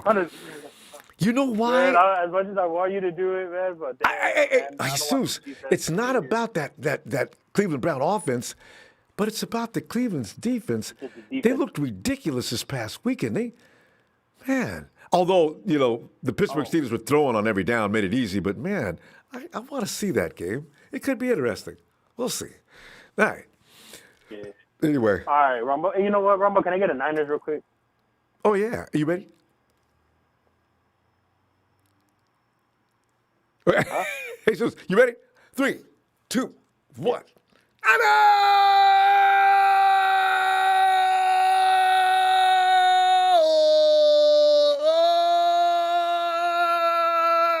For Jesus, the trash talking trolls, beware, here he comes. All right, Jesus. Good night, fam. I'm really have a good night. You too. And Bobo says Jimmy gets no respect until he wins a Super Bowl. It's almost fair, but there's a lot of quarterbacks that are winning Super Bowls every year. Hey, Dion. Ronbo, what's going on, brother? D, man, I'm just sitting back here laughing that Ross Tucker got on the game and lost his mind. He says, you do whatever you got to do to get DeShaun Watson. I've always thought DeShaun Watson was a good quarterback, but this dude is talking about people giving up their mama and their wife and their cousins and everything else. I mean, come on, man. You go too far. DeShaun Watson's good, but ain't nobody going to gut a whole team of his first-round picks to pick up DeShaun. We're not a team that's hurting that kind of bad. The people don't like Jimmy. Okay, fine. He got in the Super Bowl, and my God, he screwed up and didn't win it. Oh, my God, get rid of him. So I say, we're not in need of a quarterback to that magnitude. But, D, give me some of what you're thinking. So I've been listening this whole show, hearing people go back and forth about this, that, and the third. First of all, if you want to be real, Nick Bosa only gave us one season, too. Yeah. As far as injuries go. He got injured. Yeah. As far as injuries go. George Kittle gets hurt every year. So did Nick. Mm-hmm. George Kittle got hurt. So should we just give up anybody that gets hurt? Get hurt, get out. At the end of the day, I like the DeShaun Watson trade because I feel he's definitely a better quarterback than Jimmy. That's not disputable. Raw skills-wise. But there's too much, man. Like, there's 2 first-rounders, 2 second-rounders, and Jimmy. No. I'm not mortgaging the future on one dude because everybody thinks that's the cool thing to do. And then, we should throw in, Nick and George and all these. Like, what? Hey, ask when you run into people who like that trade. Ask him, would you throw George in too? And if they say hell yeah, block him. I'm telling you on Twitter, when I come out, I'm going to ask people that question so I can thin out some of the folks that are getting on my nerves. Oh. Yeah, because like at this point, the stupidity is just getting out of hand. Like these beat writers and these people, like they're just now everything is all clickbait. It's all about how I can get somebody to read my article, for whatever reason, and it's just getting dumber and dumber by the second. Shout out to Robert Saleh getting the Jets job. Yeah. Very proud that he got this, a head coaching job, man. You know what I'm saying? Shout out to the Lebanese people because that's your guy. That is his nationality. That is your guy. Lebanese people, be happy. That young man is representing for y'all. I do hope that D'Amico gets the defensive coordinator job because I think he'll do a fantastic job with it. If not, if the Broncos decide to fire Vic Fangio, bring him home, and bring Alden home, and my life will go back to normal. That 3-4 will be back. You're not sleeping tonight, are you? Oh, man, please. If that 3-4 comes back and Vic Fangio is back, I tell you, I'd be so giddy until football season happens, I wouldn't know what to do. But I feel Wait, D, could Fred play? Yeah, he could.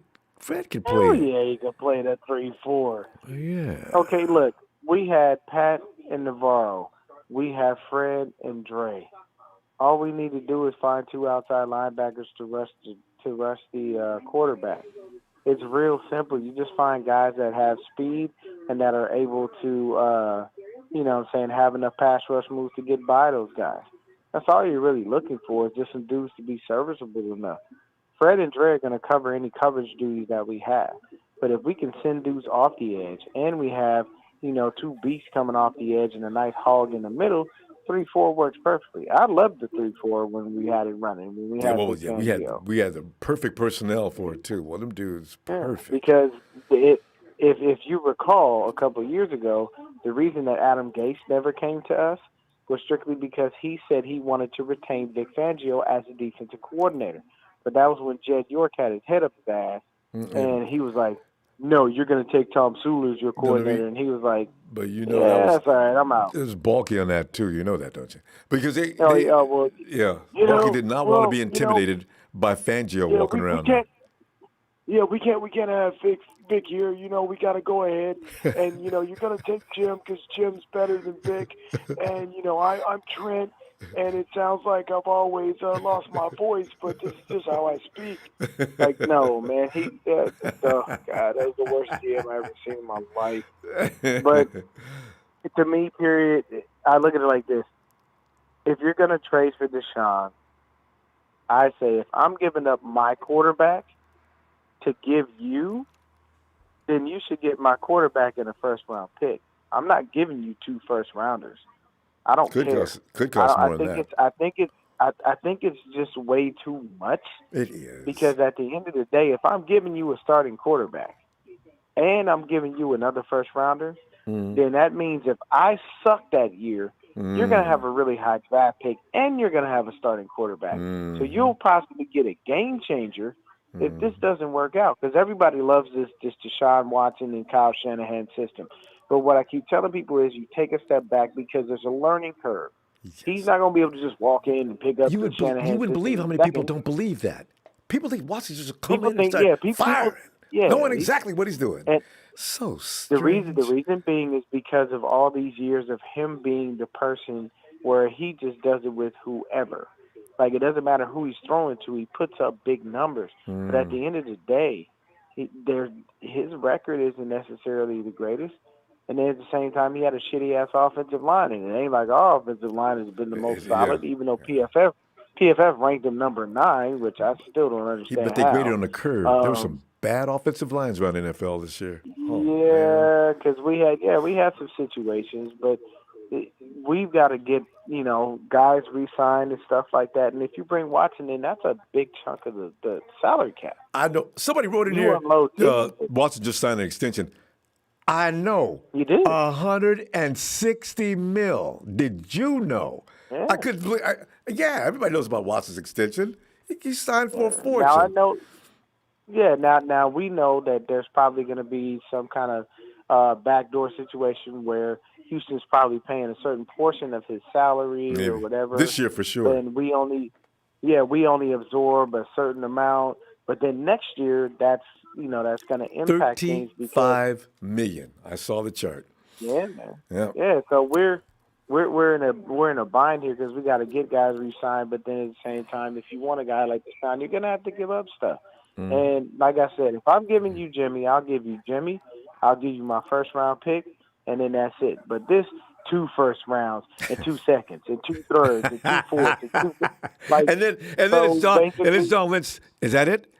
Matter of fact, John, how many? You got any time? Okay. Also, in 2022, I need your 3rd, 4th, and 5th, and we also going to need. Okay, listen, I'm going to go ahead and go, and when you come down off that high, we can talk. Click, get out. Yeah, I mean, if you like Stephen A. say, when you get off the weed, you saw me when you sober and not high. Because you got to think about it. Basically, if that's the case, then you know what you're telling me. We're going to mortgage our future just like the Saints mortgaged their future on Ricky Williams. Right. Or worse, or the Hawks with Jamal Adams and still didn't get any place past the first round. Fam, but we got to go, D. Let me see you this weekend. Great stuff as usual. Yes, sir. hey, man. Love you, brother. Have a good evening. Love you back, fam. Platform.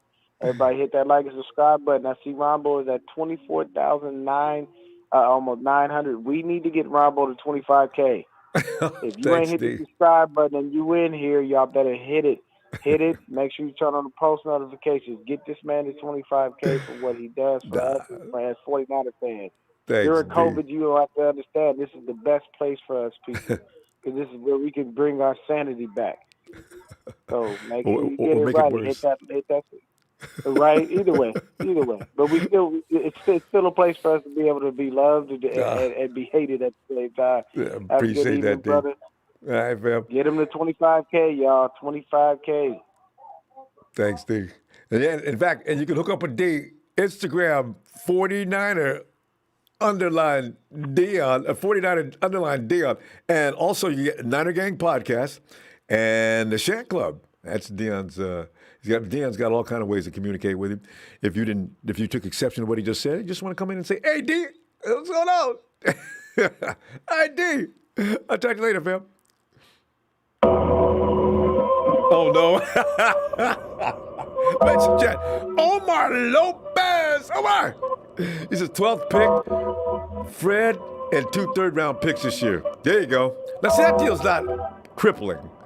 Not one that, but yeah. All right, and here he comes. Okay, I'm getting all kind of points. Hold on, fam. Okay.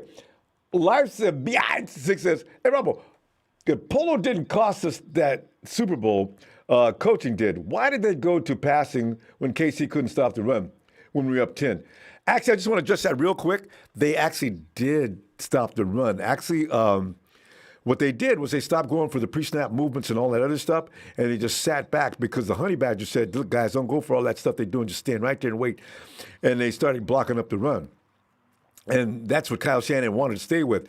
Then Mike Person started getting breached on every snap after that, and Jimmy was getting butt handed to him. He had like 0.05 seconds to get rid of the ball, and that's when they started taking over the game. It was brilliant.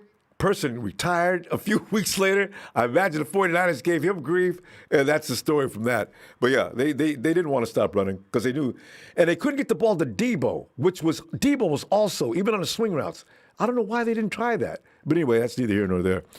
And here comes Trey from VA, one half, founding member of TNT, Trey. Come on in, Trey from VA. Finally. And I go.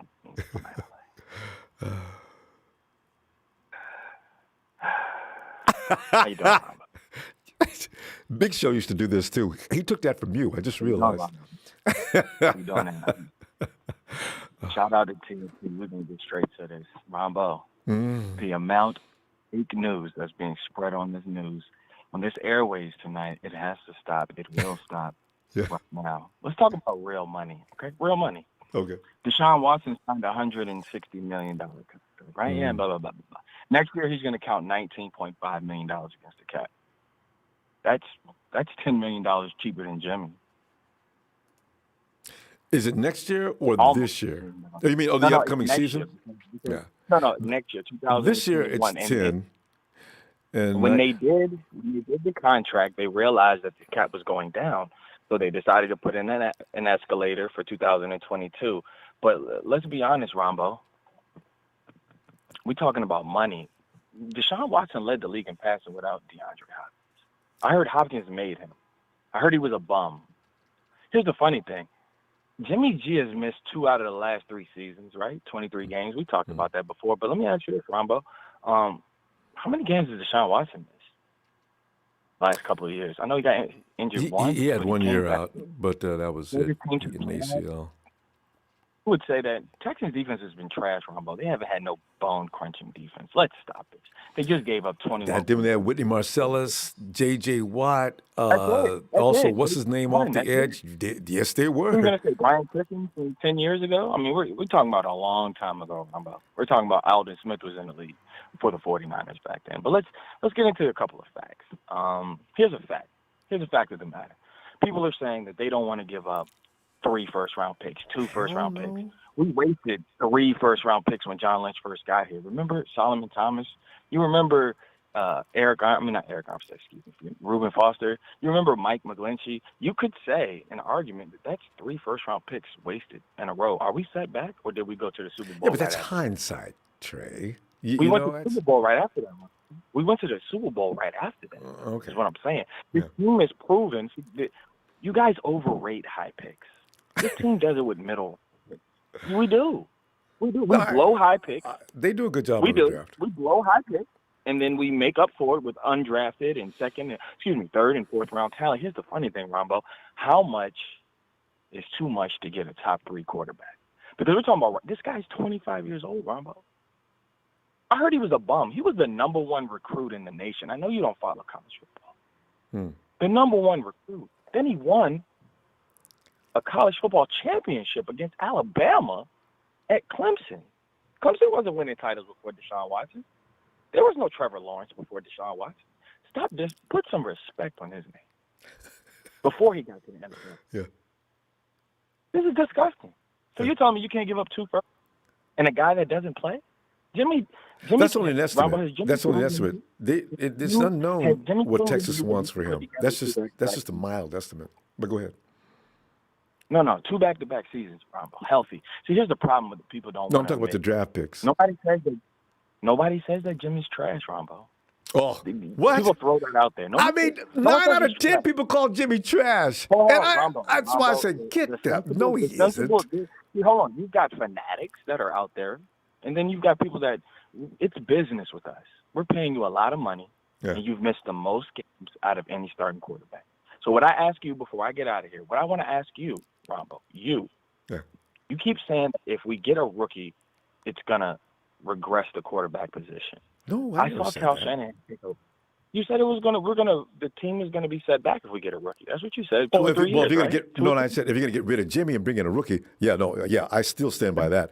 I don't want no rookie starting with that team. This is not a rebuild team, Trey. Years, Jimmy, we haven't had Jimmy 2 out of his last 3 years, Ronbo. Are we set back now? I think we are. How many times have we won in the 2 out of 3 years, though? But that's what I'm saying, Ronbo. That's why we need to get rid of the guy that's always hurt. That's all. You know what you're always going to lose out on, Trey, on that argument? The 1 year he was there, they ended up at the top of the heap. This is the thing. I know nobody wants to give me any credit for it, but that's still a fact. Ronbo, we're talking about math. We're talking about he's been hurt 2 out of 3 years, Ronbo. But it doesn't necessarily mean he's guaranteed to be hurt every year. And next year he may not be. This is not something that can be predicted Ronbo, that this easily. is all I'm saying. I'm not willing to waste another year. You are. And that's too rich for my blood. Because y'all talking about draft picks, you could bring in Watson. He could get hurt next year, and then how silly would that look? He could. It's a violent game. He could, Ronbo. Hold on, but we're talking about a guy that. Okay, you're talking about violence. The hit on Jimmy wasn't violent. Took him out for the season. Guy barely tapped his ankle. Took him out for the season. That wasn't a barely tap. It should have been flagged too, by the way. No, I get it. I'm not good, man. We'll talk to it later. I know that you guys, but like I said, the guy barely tapped his ankle. He was out for the season. We all saw it. Trey, I feel sorry for G. Barely tapped his ankle. All right, Trey. He's a powder puff, and he's probably going to get hurt again next year. See, that's why I stick up for Jimmy. These are the kind of arguments that I'll defend him all day on. That's not fair.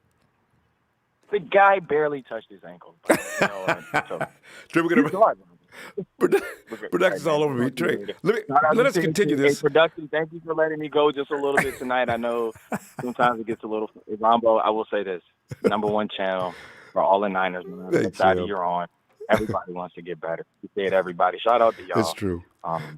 Thanks, man. I know DeShaun Watson's ankle's just a little bit more sturdy. But.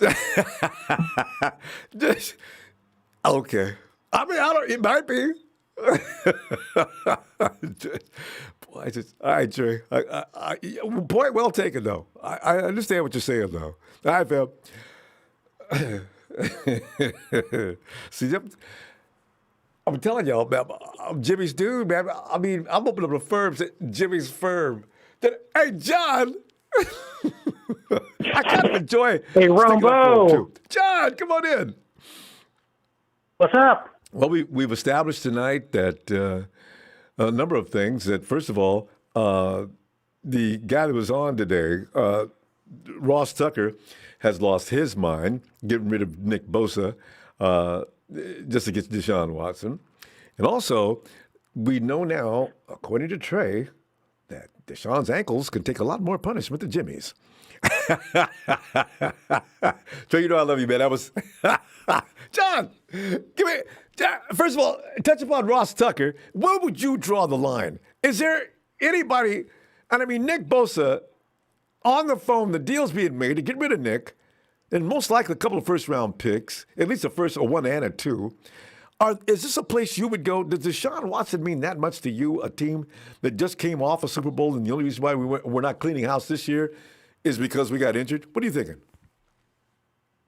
Well, I don't know who this guy is. I've never heard about him before, but I can tell you right now, he's not a 49er fan. Any person who says you must trade your young number 2 pick, the defensive rookie of the year, for DeShaun Watson, you basically just want a flashy quarterback in your team. Now, I want to say this about Jimmy Garoppolo, and I've told you this many times. I am not convinced in Jimmy Garoppolo. I'm not a Jimmy Garoppolo guy. Not quite yet. But there is a Hall of Fame quarterback. He has Super Bowls. His name is Troy Aikman. His numbers, even his best year, Jimmy Garoppolo had better. So anyone who says that a quarterback cannot fit a system, hand the ball off, because he had a lot of he had receivers, he had a great Hall of Fame running back. Oh. Those Cowboys teams were really good. Yeah. So anyone who continues to say that we need a quarterback like Deshaun Watson, Aaron Rodgers, Drew Brees, to carry the team. You are a stat person. You're a stat person. Thank you. I'm tired. I'm tired of this. Okay, I know there are a lot of people, and I'm saying this. Those who like my facts, thank you. Those who don't like it, I can care less. I'm not here to make you happy. I'm a 49er fan. I love this team. Even if Jimmy Garoppolo is hurt, I'm going to support this guy because he's wearing the uniform. The day Jimmy Garoppolo is on another team, I'm not. We start rooting against him. John, I just want you to amplify. I just want to amplify. I want you to speak to that again. It's not about a quarterback carrying a team. Kyle's not going to have a quarterback carrying his team. Kyle has some very sophisticated setups and schemes that require that quarterback to do his job, not go out there and solo and do all the things everybody likes about whatever quarterback. You need to be able to be efficient at what you're told to do and do it right. This is why what you pointed out with Aikman was golden. That's it. Aikman knew his job, and he did it well. He's a Hall of Famer for it. And that's all that matters. When it comes to the quarterback position, unfortunately, we're never going to have a quarterback like today's NFL that puts the numbers, put the stats. I would rather have, just like I told my best friend a long time ago, I would rather have a quarterback like Alex Smith, even though I never liked the dude, who managed the game and won a lot of games. And that's what he did in Kansas City. He managed the game, but he wasn't winning in the playoffs. Once a quarterback cannot win in the playoffs, then you can say that's why they went with Patrick Mahomes. Someone needs to manage you. Yeah. And then and then moving to Robert Saleh. I hope that it works. I have a feeling it's not going to work because it's still the Jets. They may have a lot of money. And how much patience they may have? I know. And of course that owner, since he's been there, he wants Robert Saleh to turn this team around because he's given Todd Bowles, he gave him 4 years. Todd Bowles had 3 losing seasons. He gave him 4 years. That's tough in New York. What's the guy that before Bowles, the guy with the famous father? I don't know how long his contract was for, but they're going in and out of New York. It's a turnstile for getting your butt kicked. Saleh took the wrong job.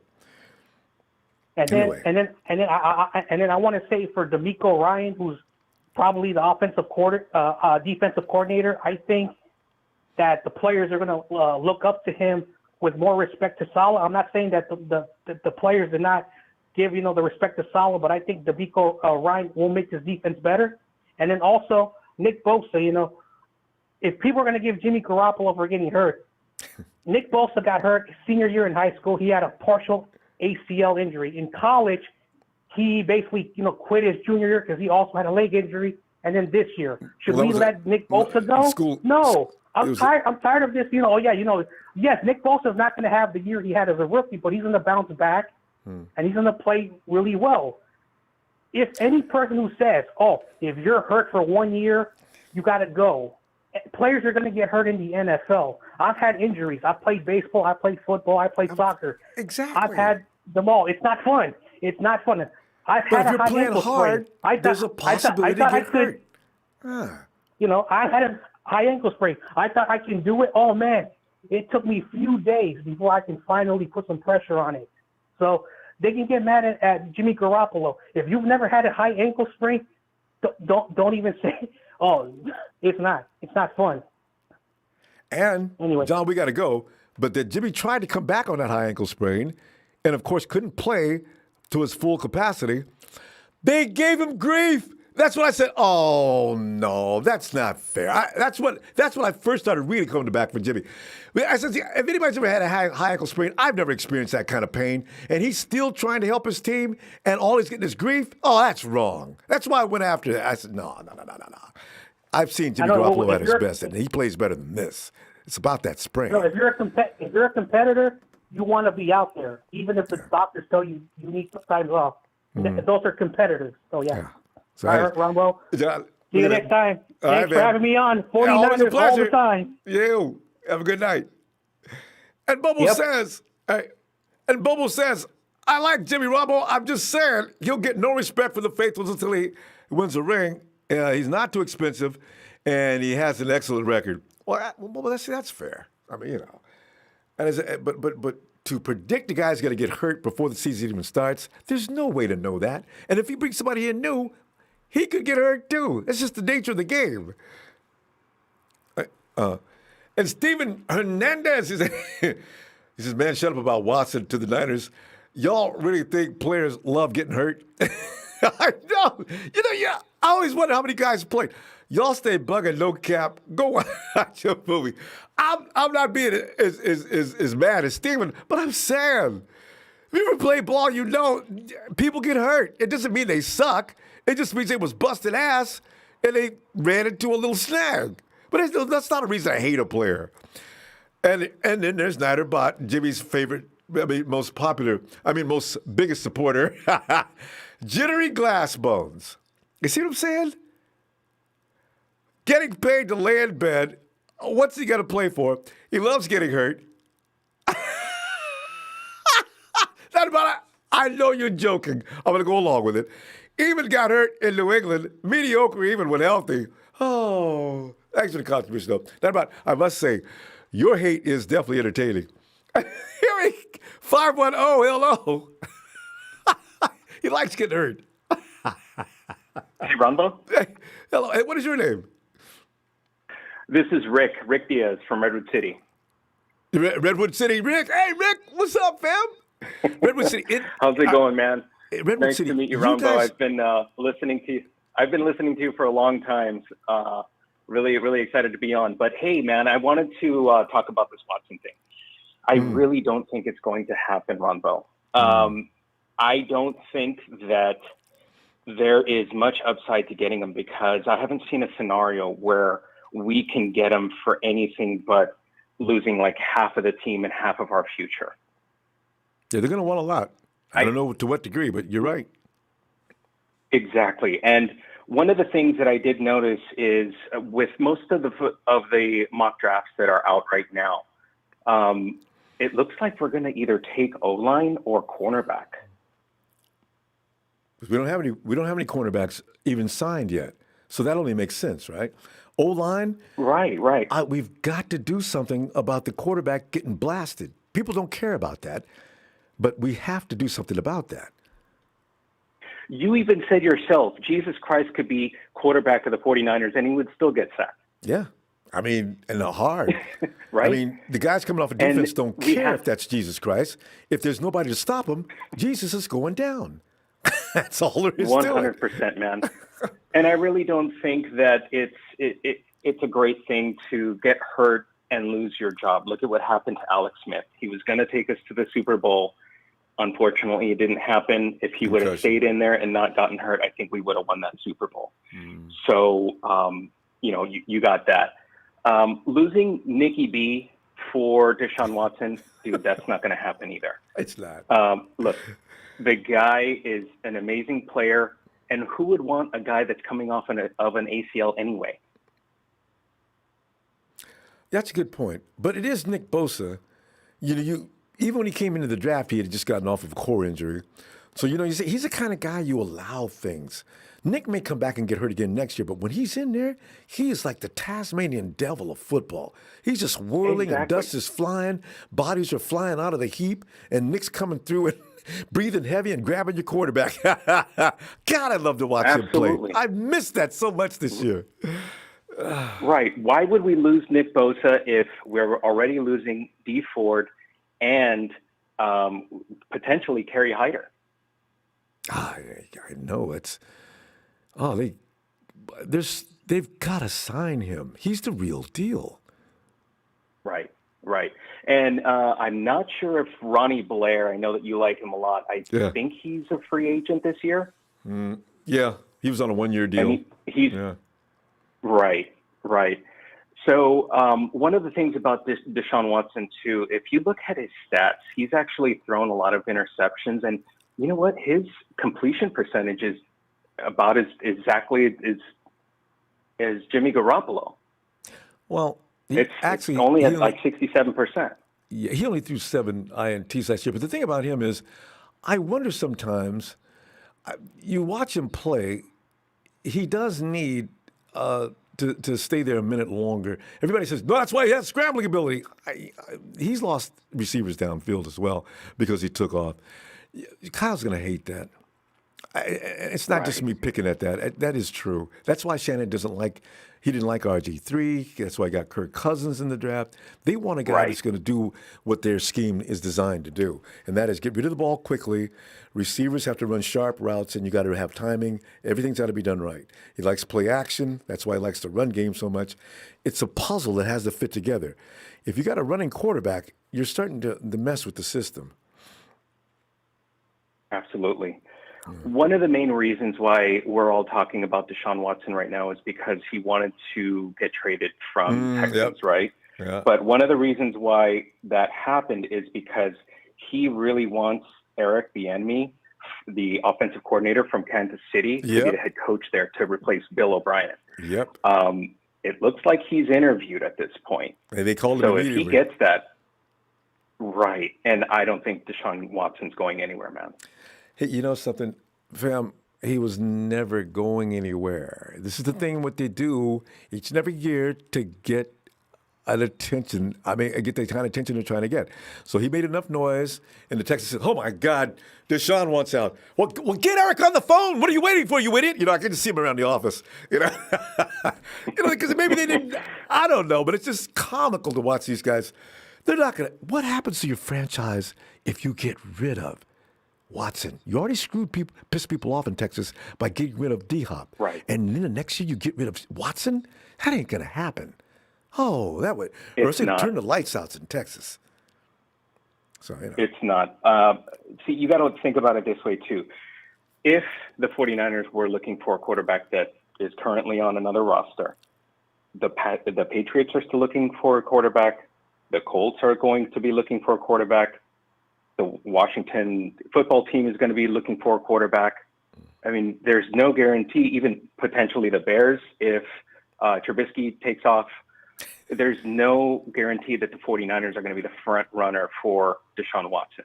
So there's a lot that you could say, a lot of reasons why DeShaun may not come to the 49ers. I'm not going to say no completely, but it's not really trending in that direction. And there's 6 teams, they say, are in better position to go for Watson, including the Miami Dolphins, who Watson is actually interested in. So we're going to see.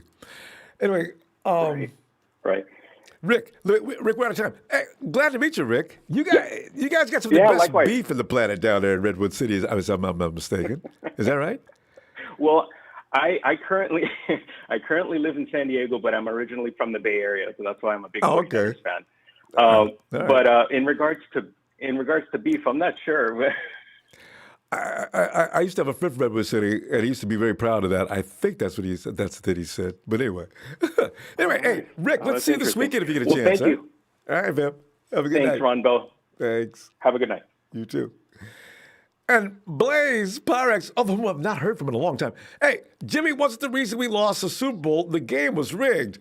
I know Jimmy got blasted. That helmet-to-helmet shot. God, it just, man. But it comes down to, if you got to blame somebody, there's Jimmy. Boy, blame his ass. And then blame Kyle next. Mass Draw says, JG injured 2 out of 3 years. I like him, but really, as I said, some guys, you're not going to, some years you're going to get away, some years you're not. Jimmy may go another 2 or 3 years and not get hurt. He may not. George Kittle may go another 5 years and not get hurt if we're lucky. It's just the nature of the sport. Blaze also says, Desmond Ridder, quarterback, 3rd round, and Kadarius Toney, wide receiver. This is the names. Some of these names I'm not going to know about because I don't comb through them as much as I'd like to. And NorCal Refrigeration and HVAC. Thanks, fam. Thanks, guys, everybody for those contributions.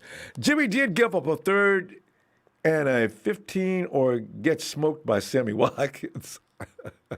I know. Oh, God, Rich. This is why if Jason Verrett would have been in there in that game, we win. Sammy wouldn't have got away from Jason. Also, I don't think that Tyreek Hill would have got away from Jason. One or the other would not have gotten away. I think they were both those players done on 2 sides of the field. But blame Jimmy. He missed one pass. Life's a bitch. Hey, Ronbo, I meant 4th quarter, 6 minutes left to go. Watch tape. 2nd 5 we threw after we just ran 5 yards. The game was over. If we ran, I didn't really. Would we did it for a first down? I haven't rewatched the Super Bowl since that dreadful day. I've got to bring myself to go watch some things again because I know what I saw before the game went off. But man, thanks for that contribution, fam. And there's Blaze again. Oh, is it Kadarius Toney? I'm always listening, man. Thanks, Blaze. God. We're going to be all right. I know we're going to be all right. I just know it. Stev! Come on in, Stev!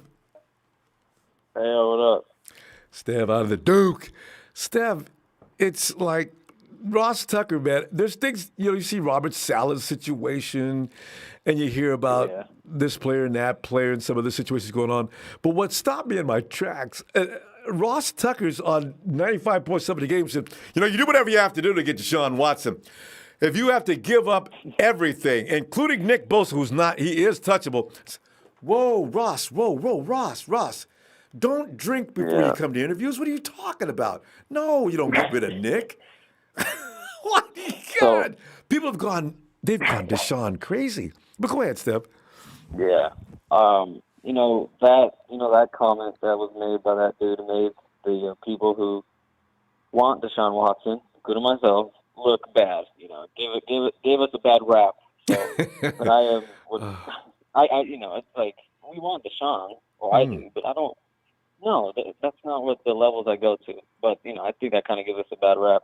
Anyways, for me, Ronbo, I think of this as, since we're talking about DeShaun, obviously, I think of it as if I'm Kyle, and if I'm Kyle, and trust me, I've already stated this. I've already told people to get off of Jimmy's back because I know he's a baller, but he hasn't balled.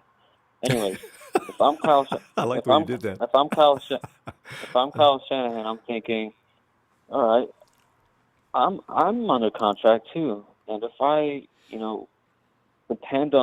continue to depend on Jimmy, which I've had for 3 years, and this is what I'm getting, I'm saying what I'm getting is I don't know what I'm getting. It reflects badly on him. Year in and year out, I don't really know what I'm going to get. It's not really clear to me. And at this point of my contract, which Kyle has been in 4 years, I only got so much time left to really, figure this out. And figuring it out would probably be at least 2 years in a row, being deep in the playoffs at the least, right? With the caliber of team and all that. So I'm thinking, I got a contract too, and I draft a guy like you're saying. Steph, one question though: do you think Kyle doesn't really know what he has in Jimmy? Do you think that? I do. Because I if he did, well, I think there's a collision there, Ronbo. I think there's a collision there. I don't know if they're not on. I don't know if Kyle. I don't know if Kyle thinks. I just think I think it may be the opposite, which is the only reason why he probably wants to hang on to him. That would make a little more sense, because you're not going to continue to wonder about a guy after this many seasons. I could be wrong, but go ahead. No, it's not. I think. Listen, me personally, I think Jimmy. Yes, we could probably win with Jimmy. Again, he's a baller, but he hasn't balled, and I'm banking on that notion. It's like there's a time where you have a window for so long, and you got to take it, especially if you're deep into this. Like Kyle, he's 4 years in. He's already in. We're in the middle, and so for me, I just think you have to go to the next. It's been said by Jay Rice. It's been said by Steve Young. So go ahead and get another quarterback. But then again, now you just mentioned. You just mentioned the amount of capital it would take to gain him, Watson. Now, you're going to be able to live with that, because if you get Watson, you're going to have to kind of redesign the team, because you're going to lose a lot of players. Because $160 million, that's going to hurt more than Jimmy. That $35 million coming up in 2 years. So now that means in 2 years you're going to have a problem. You're going to have to do some gutting. You're not going to have first-round draft picks. You're going to have a few other things. It's a plan that you got to project and design something around. If you can come up with something substantial, then you go ahead and make that deal. Because I'm not going to say Watson's not a better quarterback, but you got to redesign and start over again from a team that actually is a Super Bowl team, as long as they don't get hurt. But if they get hurt, they're out. Because last year was not fully Jimmy's fault. A lot of guys went down. Let me tell you this. Let me tell you this, Ronbo. How I feel sometimes about the Niners, think about this. Let me give you this here, for example. We had Fred Warner out there, and who else? Trent Williams, that are like staples, like the top dogs of the team. Yeah. The obvious ones. We had Kittle out. We had Bosa out. Now tell me, if we had a quarterback out there for how we performed as a team this year, if we had a quarterback out there, you tell me what our record is. It is better than what we got. So I think gutting out the team a little bit, we're talking D Ford, or who we're talking maybe losing Juice, or one of these guys that we're going to be like, oh, that hurts, but we're going to have to lose them. I don't think that really destroyed the team at all, because this season, with all these injuries, we were a quarterback away. You really think it was just a quarterback? That's my opinion. I think it was a quarterback, not from Super Bowl, but like I said, from playoff contending, which keeps Kyle Shanahan here longer. Yeah, I don't know. It had a lot to do with Kyle's scheme. There was some mistakes made. It's a lot to ask. And another thing. Yeah. It is a lot. It is a lot. Because even if Deebo would have played, I think it would have been. Even if George would have been able to play, you still need certain players for that machine to run. You can't do without it. Ayuk missed too many games. Some of them weren't even his fault. COVID. I just think that some of the judgments being made this year, Steph, I think they're way too heavy for the situation that was going on. No, and conclusions are being drawn. I think, man. But go ahead. Why just think the definition of our team right now is exactly that? It's conclusions and it's confusion. And we don't have anybody to be like, okay, we could all calm down. Let's all calm down. And it's because we don't have that. We don't have that. And Jimmy don't provide that, sadly. He can have all the skill, but he just don't provide that consistent. But he did when he was relief. there. Like, But Steph, we weren't losing when Jimmy was on the field. That's the thing. I push back against this argument, because when Jimmy's on the field, the Niners win. Whether people want to give him credit or not is another thing. But when he's on the field, they win. There's a difference, though. I don't hate on Jimmy. You know what I mean? No, I know. Like I said, he's a baller. I'm just going by what you're saying now. So, yeah, it's just when is he going to be on? When is he? And not to hate, not to knock Jimmy, but really, I'm being serious. No, he needs to be there. He needs to be there. I've got no problem with that. That bothers me too. But I do know when Jimmy Garoppolo's on the field, for whatever reason, they win. That last year, that 13-3, a lot of people don't want to give Jimmy any credit for it.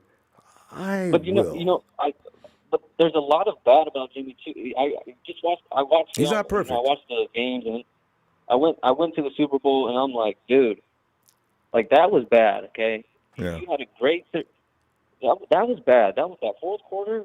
He had his chance to shine. He didn't prevail. But did you? You can't really excuse. You can't put that under the rug. No, you can't. But did you see Russell Wilson this last week against the Rams? How good a job did he do?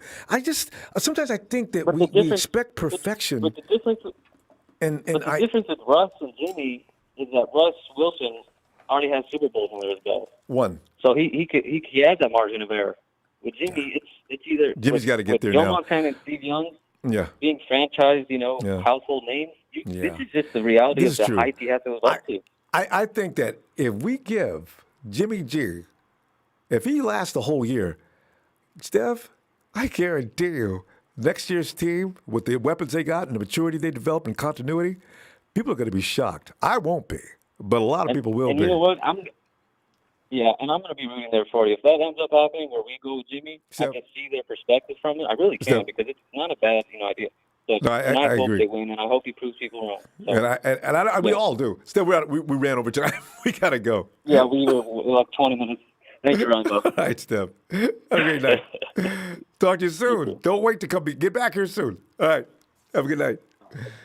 And there's Sean Bullard who says Robert Saleh's now the New York Jets head coach. Wow, man, who was he replacing him?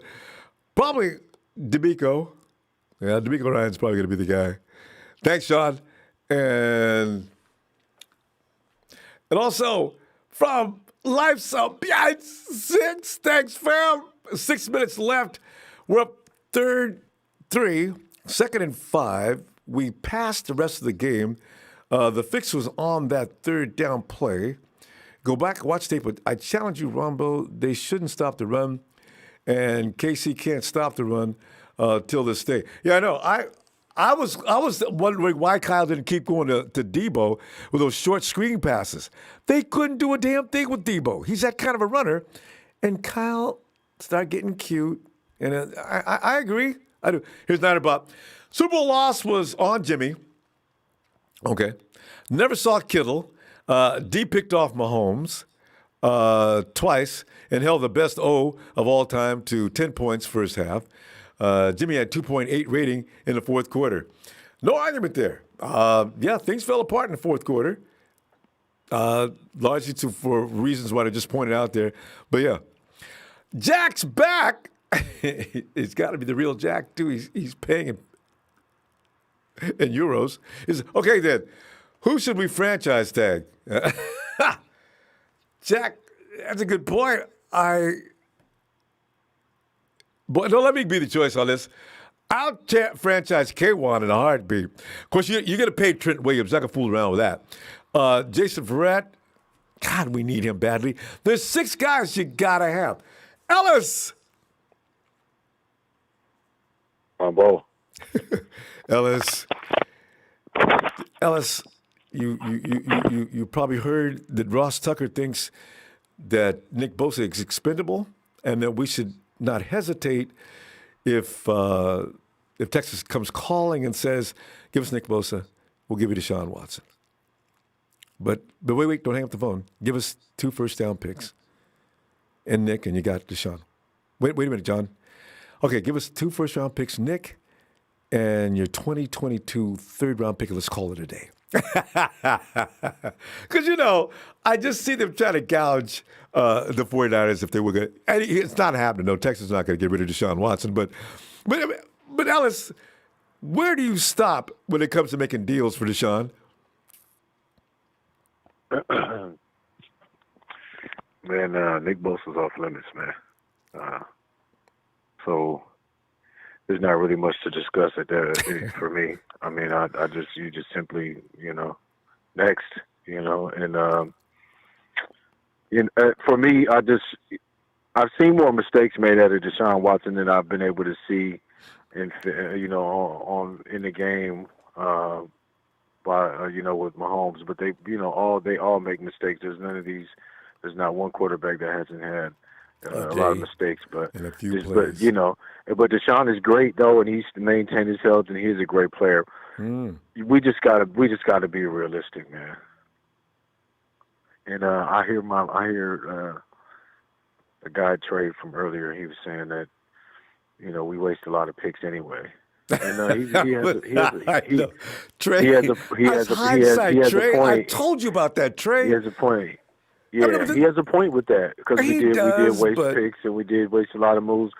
However, there's just for me, I don't feel like that's a good move to give up all that capital. And like I said, mortgage our future. You know what I'm saying? Just on with the hope that DeShaun Watson is going to bring us to the promised land and give us, several, championships and, this, that, and the other. It sounds nice, and you could paint it that way because he is a great quarterback. He is much better than Jimmy Garoppolo. You know what I'm saying? He is a great quarterback. That's point blank period. You compare talents. True. He gives us a better shot for sure.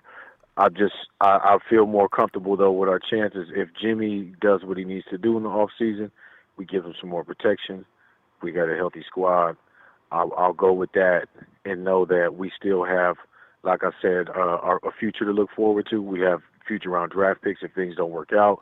What other players in places we'll need to fill in throughout the year. So we're not giving up and mortgaging, like I said, our future because we don't know what's promised with a lot of these players. And we may need to have, some other positions that need to get filled right away. And we need those high-end draft picks. And we can't be giving those up for DeShaun Watson. We won't have them. Ellis, know what I mean? Ellis, I'm gonna take 30 seconds. You carry on. I'll be right back. That's a bet. But yeah, man. Shout out to the Not Faithful. Shout out to the chat, man. Y'all, I don't know how y'all feel, man. It's kind of crazy. I seen something about the what was it? It was us or the Dolphins that were in the DeShaun, Watson sweepstakes just from a little source that I had seen. But you think they just got Tua, they just went and did all of that, and got that pick on him. Why would they go and get DeShaun? It's kind of crazy. And even some talks of Tua getting traded, so that's crazy. I'm not sure what's going to happen with that. I don't know, man. If Trent gets a deal he can't refuse, and we only have so much we're going to be able to offer him, somebody might take him right from up under us. Shout out to Coach Saleh. He just got that position. A lot of people thought since he did that second interview and he didn't come back, he left New York without inking a deal then and was able to go to Philly it wasn't going to be a sure thing because usually they said organizations don't let guys like that they want to secure that position. They don't let them out the building. So that's kind of crazy. Shout out to Saleh, though. We'll see who he takes. Who do y'all think he's going to take with him is the question. He's going to have all that money, what, $100 million? You know what I mean? No, I just found out from James. Cap, he said. James, and then what draft pick? Ellis, James said they got 38 players they have to sign, or they need to look over and see who they're going to keep. So their cap is not that large, which is interesting. I thought they had. Yeah. Well, they still got some good. They're still in good position with the draft, and Saleh's definitely. Did he end up taking from the floor with him? Did he end up taking Michael Floor already with him? But is it anticipated on doing so? So, yeah. Oh, so it hasn't been official yet. Well, Saleh's, it looks like he's kind of official. Matt LaFleur is probably going to go with him. That's being predicted as long as he leaves McDaniels alone. They've already told him he can't have McDaniels at the run game specialist. Yeah. So, yeah. Oh, okay. Okay. Well, he's got his work cut out for him. So he's the perfect guy for the position. Shout out to him. I think he's definitely a promising candidate to turn that organization around. Yeah. I know that the Jets been cheeks for almost 2 decades now. It feels like, But shout out to them though, because that's going to be good for them and their fan base. But I don't know, man. I just feel like offensively we're going to be such a powerhouse that like I said, we're going to trade places with the defense, and how the defense has been kind of the one that's carried us along. We're going to have to carry along our defense. I feel like we're going to take some shorts defensively for whatever reason, whether it be the coaching or the lack of continuity with the personnel. If we got to get a lot of guys, that leave, and we got new guys to sign in, and kind of break up that, that roster a little bit. So we just got to kind of see, what happens for them. What do you think? Ellis, I guarantee everybody. That's why I'm committing now. If Jimmy comes out there next year and Deebo and George can stay healthy for the first 10 games, I promise 10-0 to start the season. Because like I said, whatever's been said about Jimmy, he wins. And that's the bottom line. That's what I'm looking at. So anyway, fam, let me see you this weekend, Ellis. Let me back. All right? We'll be back Saturday, Sunday? Yeah, because I think I'm going to do that. I'm thinking I'm going to have to enjoy that Sunday game. I still think the Browns can do this.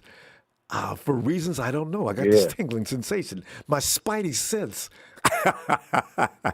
Well, look how good that is for Look how good that is for Stefanski to be able to come in and do that, right away. So that's good for him, what I'm saying?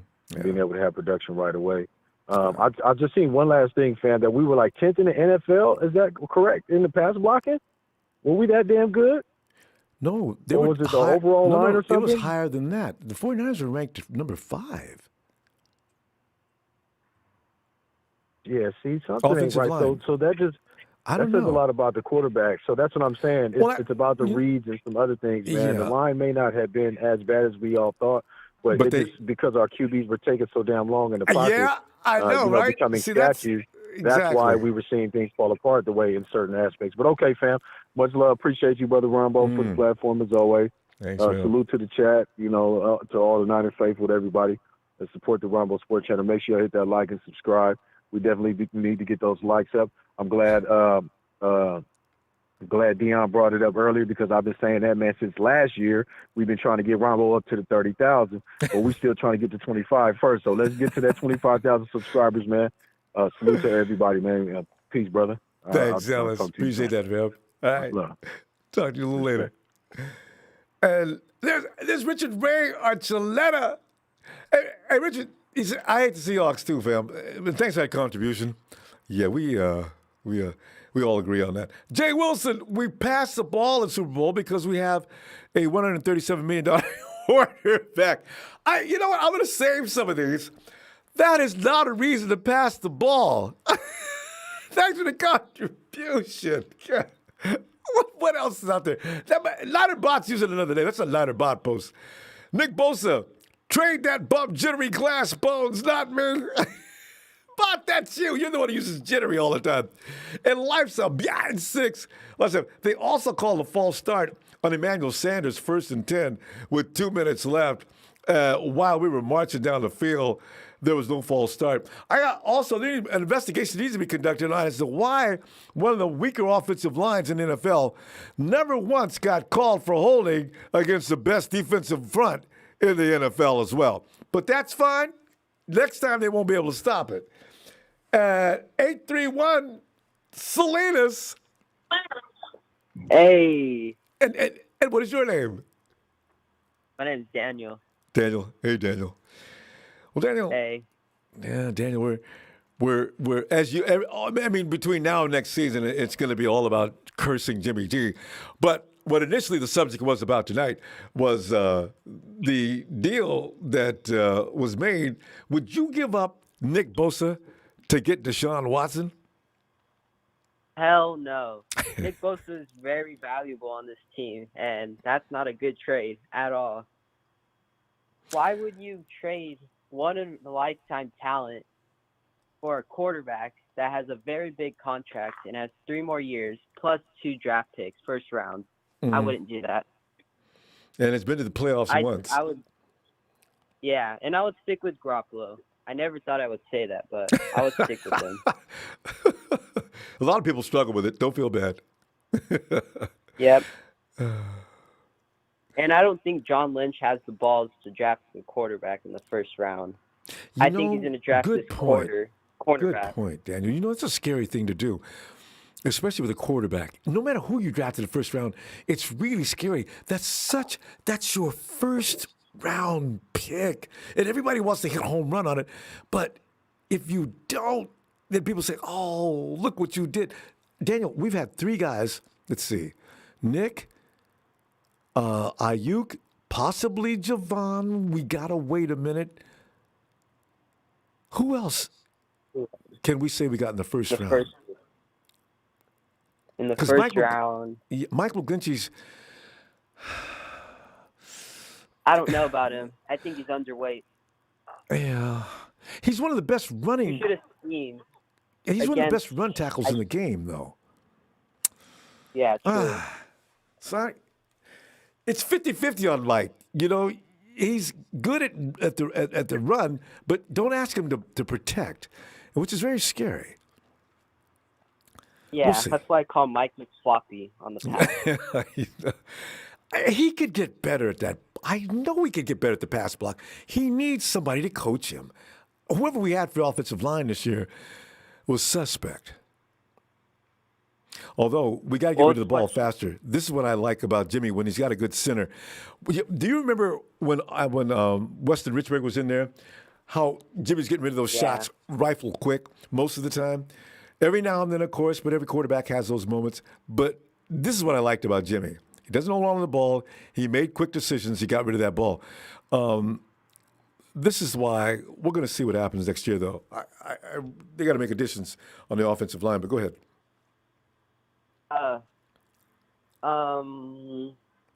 Would you take Zach Wilson? Would you trade up for Zach Wilson if they got a quarterback? Kid from BYU. Yeah, I've seen. I finally saw some. He does look good. Trading up for him, it depends on how much you have to give up. Are you giving up 2 first-round picks? Because you might as well go ahead and get Watson if you're going to get 2 first-round picks. Yeah. I wonder what the 49ers are going to do with that. Because if it wasn't for so many teams wanting, we got about 4 or 5 teams that are going to be, and there's going to be other teams drafting up, but there's 4 or 5 teams that are going to sit there with their mouth watering, Daniel. And say, 49ers, I've been expecting you guys, man. Okay, let me tell you before you tell me. I need 2 first-round picks. That's not negotiable because I got too many guys that call me. Okay, thanks, and then hang up. You know, because I'm not giving you. I don't know what Zach Wilson's capable of. Maybe he's going to be a good quarterback in the NFL, but what if he's not? And I gave up 2. Yeah, that's. I mean, he looks good, but a lot of guys look good coming out of college. We don't need a Mitch Trubisky in the NFL anymore. We don't need that. How many years has Zach? Has he been playing? What is he? Is he a sophomore or junior? He's got to be a junior, right? Yeah, he's a junior. He looks good, though. I'll admit. He does look good. He really does. He wants to go to the Niners or I forgot another team he said. He said Niners and Falcons, I think. Panthers. Niners and Panthers. I wonder why he wanted to go to the Panthers. Because of, he knows all the plays on that team, too. Like the scheme they run. Yeah. He sounds like a real student of the game. There's no doubt he'd be good if you could just get him without having to gut the place of the draft picks. You know, if they took a first and a third because we got an extra third coming, get him. You know? Because we're not going to do any better than that in the first round anyway. But they're going to want more than that, and they know they can get more. That's the thing. What about Garoppolo? Could you trade him away for to go higher in the draft or no? Well, you could, but now you're going to bring a rookie in to start. That's not going to set well with that locker room. They have to sort of slow down for him to catch up. If they could get this quarterback and Jimmy can continue and he learn under Jimmy, that's an ideal situation. You don't want to. Contrary to popular opinion, Jimmy G can run that offense. So you want to go ahead and let him stay there because they can run fast, they can play fast, and they can do what they do. But if you bring the rookie in, he's got to learn. no matter what anybody says, he's going to have to learn. He's not going to come right in from the college ranks and just dominate, especially in Kyle's offense, immediately. So, and he's got to learn some things of the NFL, the difference between the NFL and college ball. It takes a minute.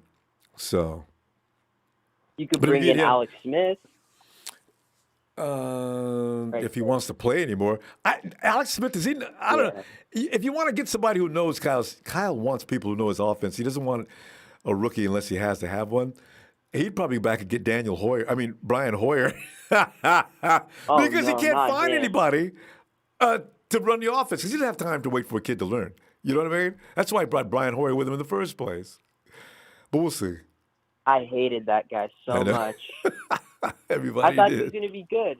First play of the game, interception. He was supposed to. Anyway, Daniel, we got to go. We're out of time. Let's see you this weekend if you get a chance. Nice to meet you too, from my hometown of Salinas. All right, have a good day, Rambo. You too. Night, Daniel. And Mass all it says JG 51 TDs, 26 INTs, 67% completion rate.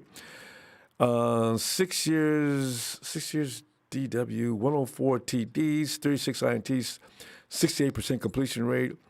4 years trade, JG, and 2 firsts. That's it. D. Watson would have won that Super Bowl. JG lost. It depends on, a lot of things. Maybe we're not even in that position to win in the first place. It's hard to make that kind of a call. But whatever. But thanks for the contribution. Darius!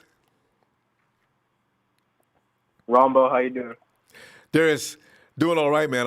I can't wait for the season to end. We heard me get back to the next season so I can have my day.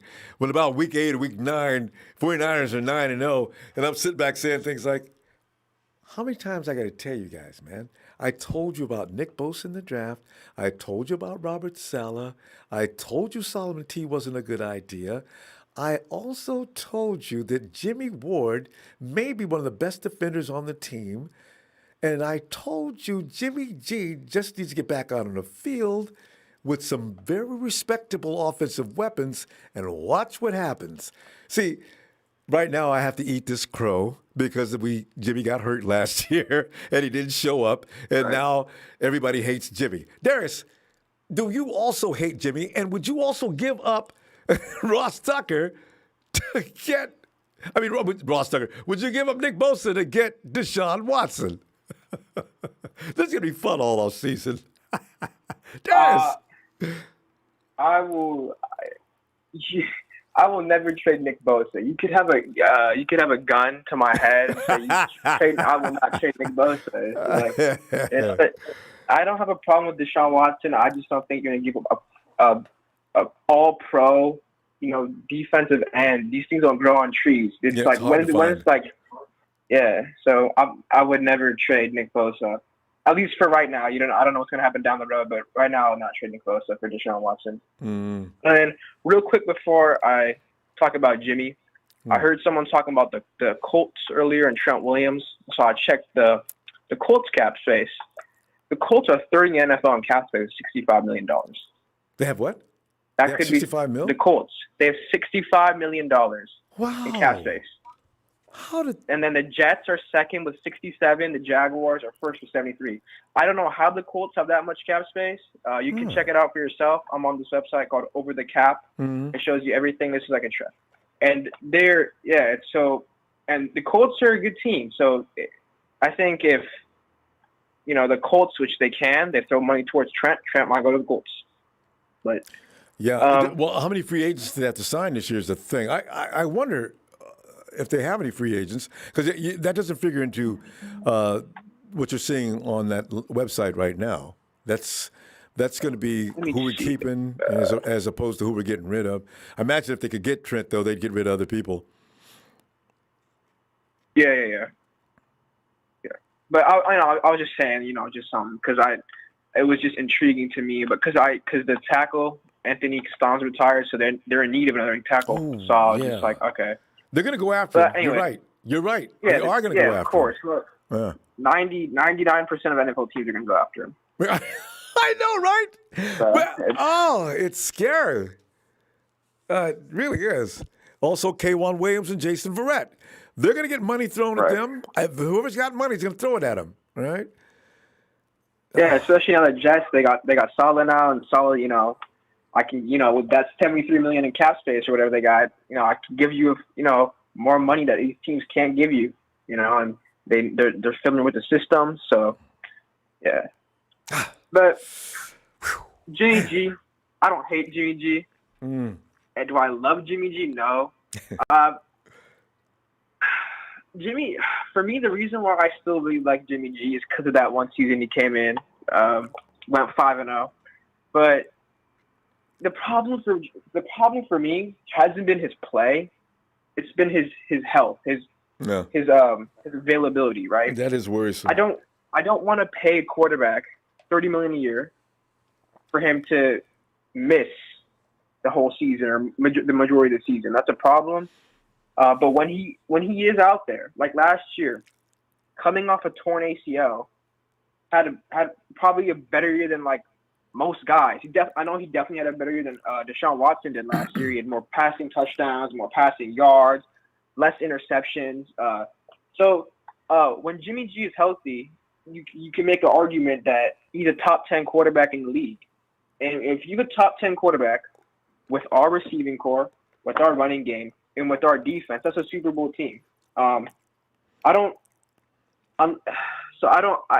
would keep Jimmy G if there's something that you really see that you really like.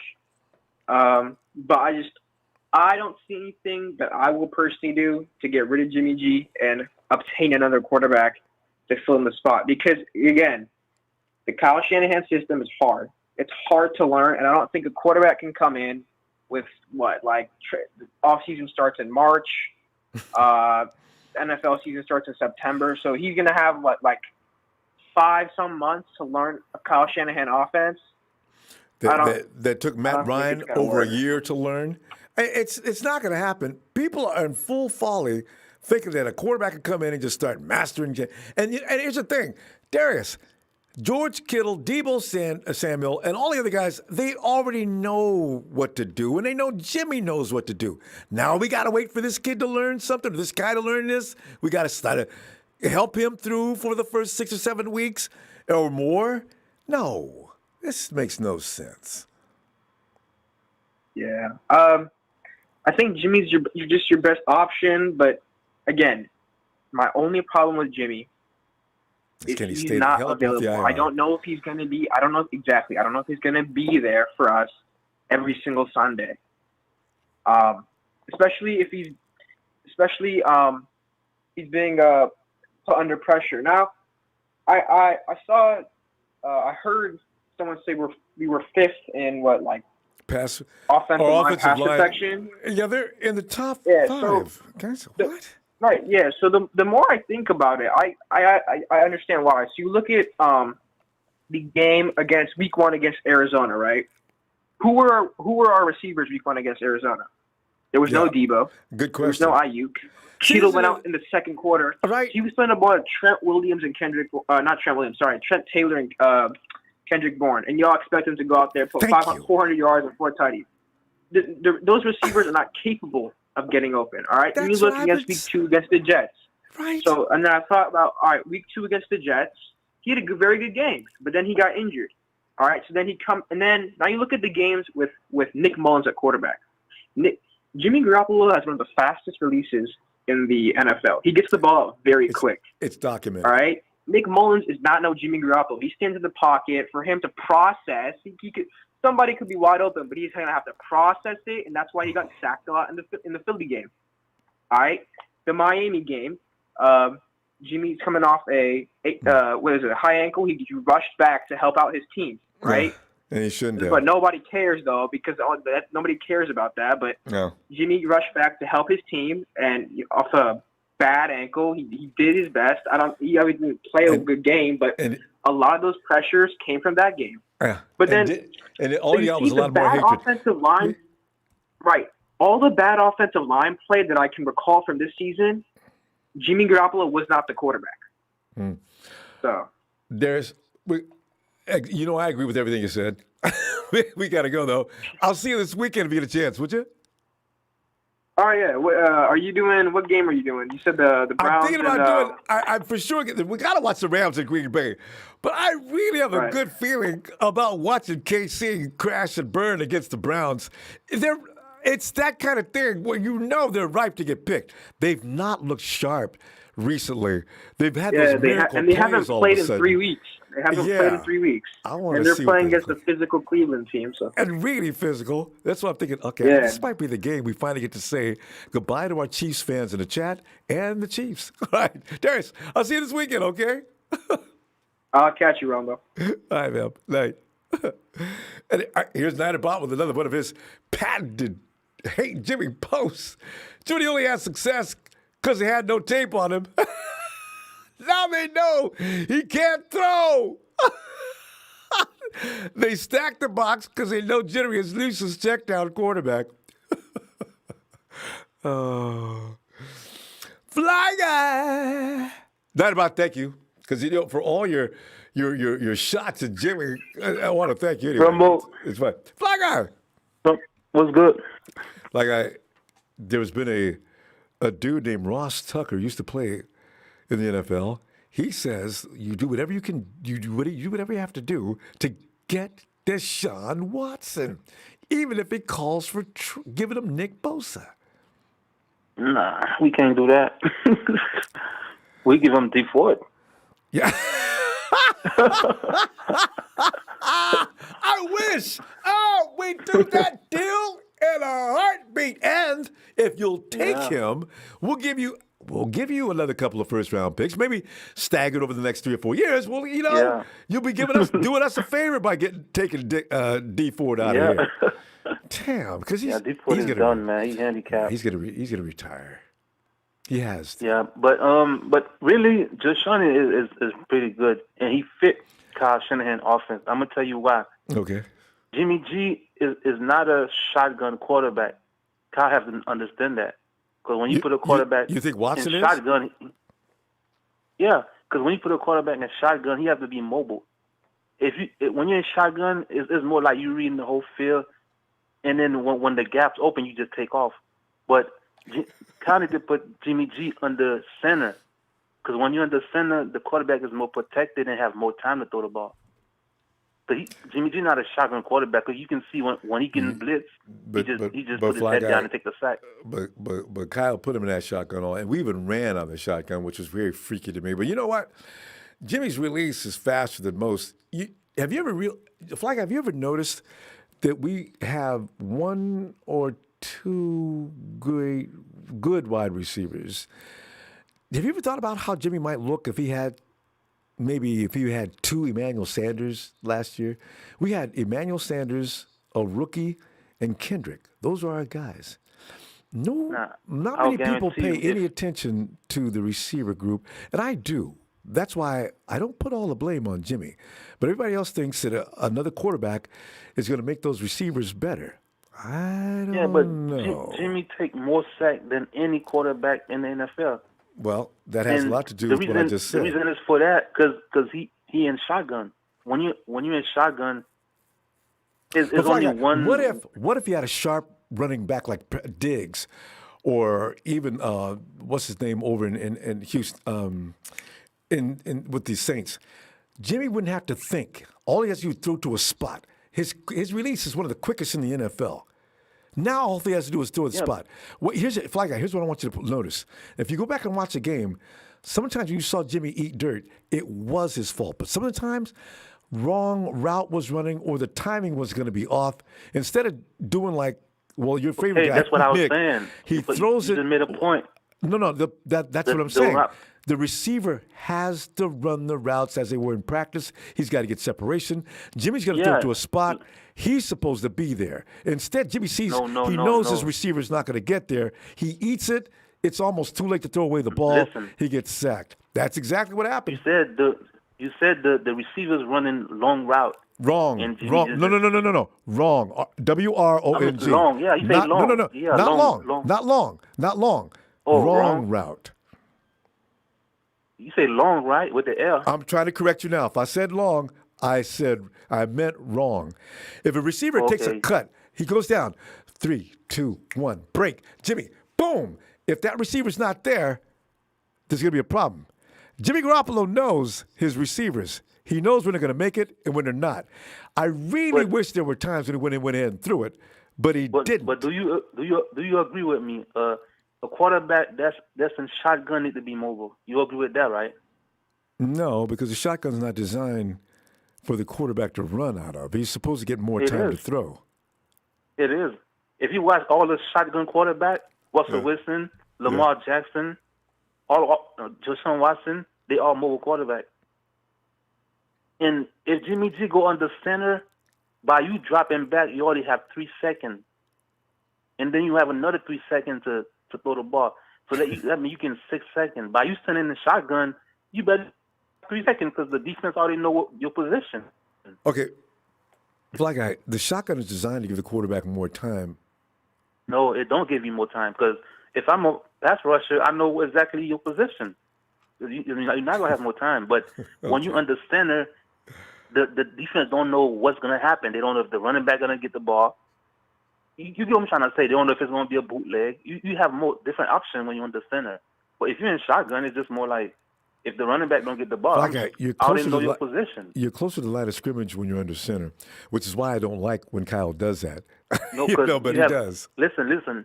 As you dropping back, you have 3 seconds already. As you dropping back, you're looking at the field. You dropping back, you're looking at the field. Down the field, you have like 3 seconds. So then when you stop, you already have another 3 seconds. Trust me, if when you're in the shotgun, you got to be mobile. Because as you can see, like Lamar them, when the two defensive ends coming at them, that opened the lane for them to run.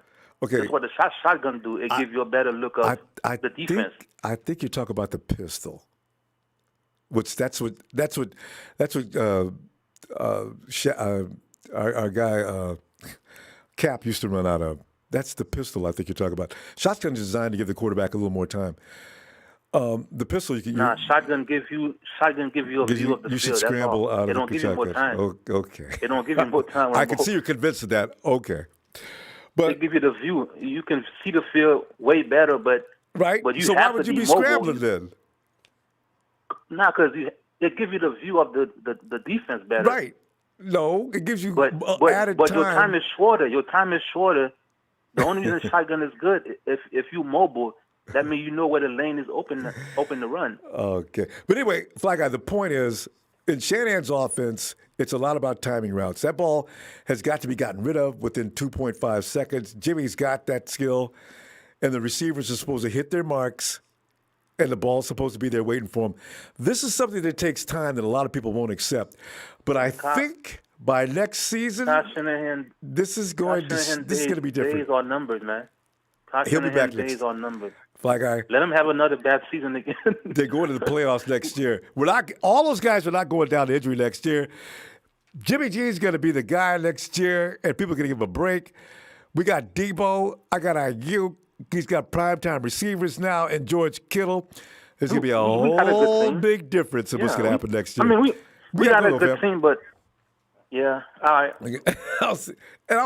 I'll see you Saturday, though, Fly Guy. All right? All right, man. Have a good night. And Mass Drawer says Jimmy throws ducks. I've seen that. Heat on the bill. Wet noodle arm. Quick release. He's only money on play action. Hey, you know what? There's a little bit of truth to this. Jimmy G on play action is up around 90. And that's why I was wondering, why, Kyle? But you know what? When the run game is, I don't know what Kyle's doing sometimes. Sometimes I think the timing is, Kyle, you got the run game, go and do play action. And then he does it. So, Jimmy G throws a lot of seeds, Mass Draw, into tight windows. I don't know if you can get a duck to fit into a tight window, but okay. And thanks for the contribution.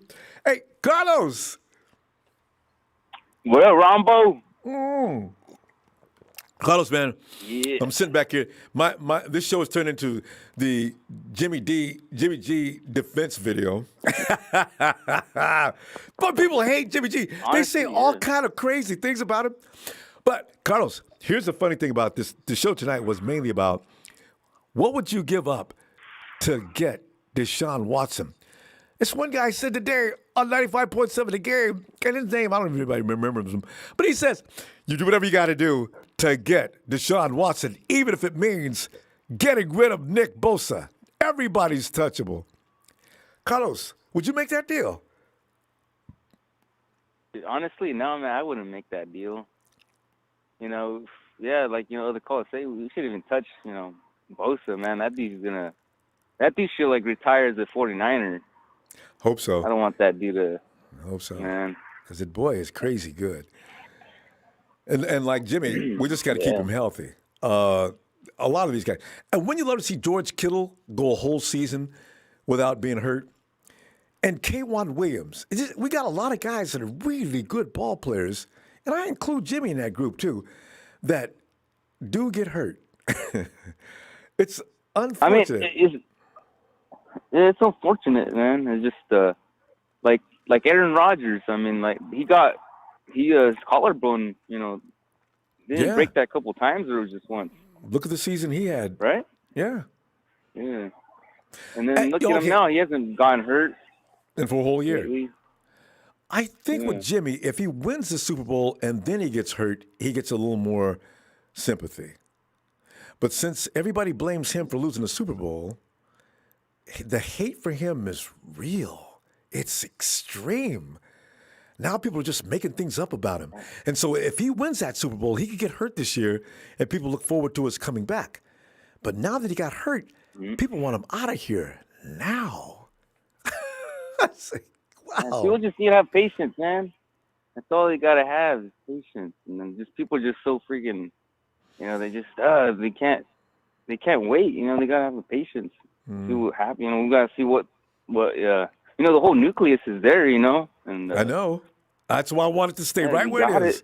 I mean, we have the players. They just need to stay on the freaking field. And that's the issue with the 49ers right now. And apparently, it went downhill last year.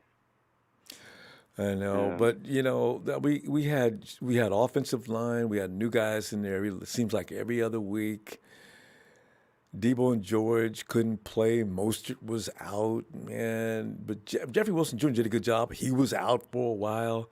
You know, you can't build chemistry with all your offensive guys leaving. We had Trent Taylor and Richie James Jr. was our primary only receivers one week. But you know, you can't blame that all on the QB. It doesn't make sense. Nah. Nope. Yeah, it's just nonsense how people are just blaming Jimmy G for all this, and like, you know, you can't just blame him for him, you know, for all the players getting hurt, and you can't blame the coach either, and the coaching staff, and to be honest, I don't know, man. You think it's actually the coaching staff that prevented all these injuries, or it's just we just had the injury bug? That's what it was. I know. You know what the bad thing is? We can't use that for. Every team had the same amount of time before the season started. This is why I want to say that, because maybe some teams it affects more than others. But we came out there and there was no contact. First game we play, it's contact, and it just affected our guys different.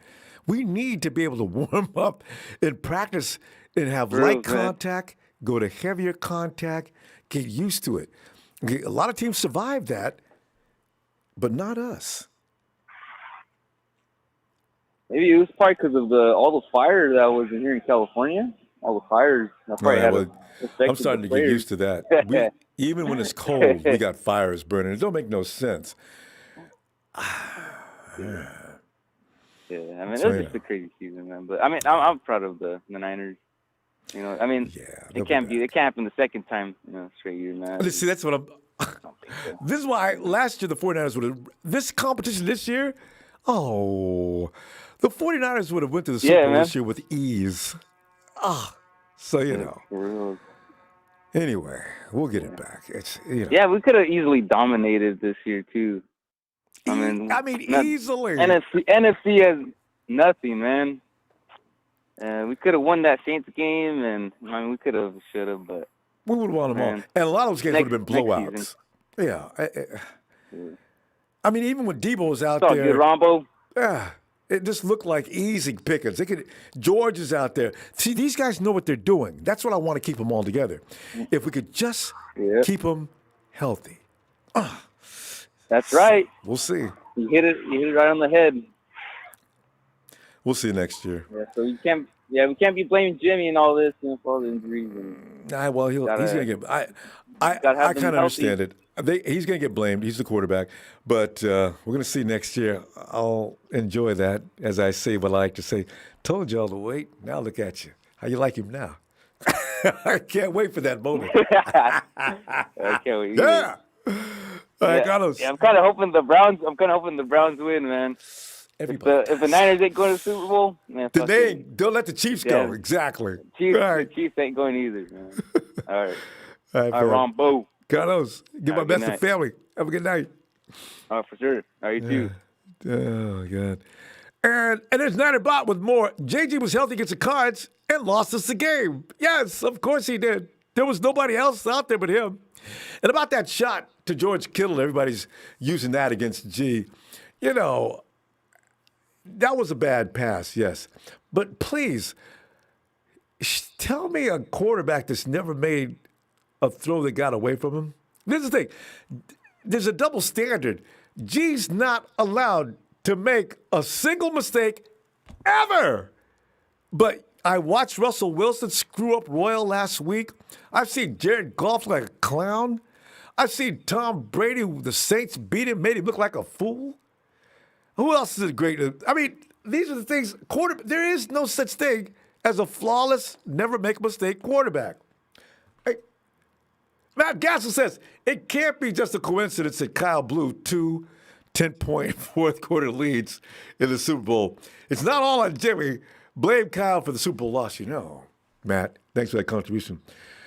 I don't blame Jimmy for everything in the first place, but Kyle eventually is going to collect some heat in losing these fourth-quarter leads. Now, like that one in Atlanta, Kyle was not the defensive coordinator. And Richard Sherman, who was the first one to defend Jimmy, he knew allowing what he did was definitely pivotal too. That play downfield, J-Dub didn't take full brunt of that mistake, and he shouldn't have because Mosley actually bit on something he shouldn't have bit on. This is why to blame one player for a loss like that is ludicrous. There were other people that had something to do with that loss.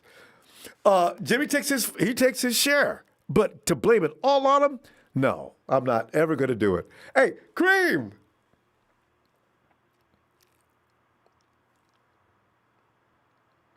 Or is it Kareem? Kareem! Hello? Can you hear me? Ah, now I can hear you. Yeah, this is mic problem. Cream, come in, man. Am I right? Is your name Cream? Yeah, I go by Jacko. I called in before, but I go Jack. by the name Jacko. Which one you want? You want Jack? We can call you Jack if you like. Jacko, Right. yeah. So what are we talking about tonight, Rambo? Well, Jack, it seems like there's everybody wants DeShaun Watson as bad as they can get him. But one person went over the line when he made a trade. Ross Tucker used to play in the NFL, now he does podcasts. Ross Tucker says, look, you do whatever you can do. He's on 95.7 a game. You do whatever you can do to get DeShaun Watson. Even if it costs Nick Bosa. He's touchable. And that's what I says, the madness has gone to the next level. Now we're getting rid of no. You can't have Nick Bosa. We're getting rid of Nick? Whoa. So... And it's just him talking. Rid of Nick. Yeah, the 49ers will never do that. Ever. Let me start by saying, shout out to Robert Saleh on his hire in New York. Are you, Jack, are you in New York? No, I'm not in New York. I'm in LA. Oh, I thought I heard it. I detected an East Coast accent. But no, yeah, Robert Saleh has gone to the Jets. Jack, he may be back if we need a coordinator, he may be back in 3 years. No, actually, I'll take Nick Fangio. I'll take Nick Fangio back. You know, I know, because Fangio might be available soon too. Because he might be available. Yeah, you gotta have an You know, OC. Rambo already called. Yeah, I called in. You know, everybody's jumping on Jimmy G. You know, so I got a couple of things to say about Jimmy G. Go ahead. You know, let me start. You know, one thing I think everybody's forgetting is that, you know, Jimmy G just got off a major injury, like just last year. And one of the things I've seen after that injury that Jimmy's not doing, he's not stepping into his passes anymore. As He's if he kinda was, and that was hesitant last year to stepping some into his degree, as passes. if that knee was not right. I agree. Yeah. So I'm thinking, if you remember when Jimmy first came in with that 5-game winning streak, you know, at some point Jimmy's gonna have to come back to that form. I think next year we might see Jimmy do that next year. As we all know, Kyle Because that's a year was talking past about him a it. couple of years. Yeah, usually that's what And it is in Kyle ACL. said, you know, yeah, Jimmy needs to stay on the field. You know, you got to remember, really, Jimmy is Jimmy. If you really look at Jimmy, Jimmy is a rookie. Actually, he's only played 1 year. The other times he came in and came out. He's a rookie. He haven't really been on the field that much. He needs time to play ball. And you can't play sitting in the hospital. No, the best ability is availability. Yeah. And that's one of the things Jimmy don't have. But you know, one of the other reasons is that some of the blame got to go solely on Kyle, because you know, even though we had Jimmy,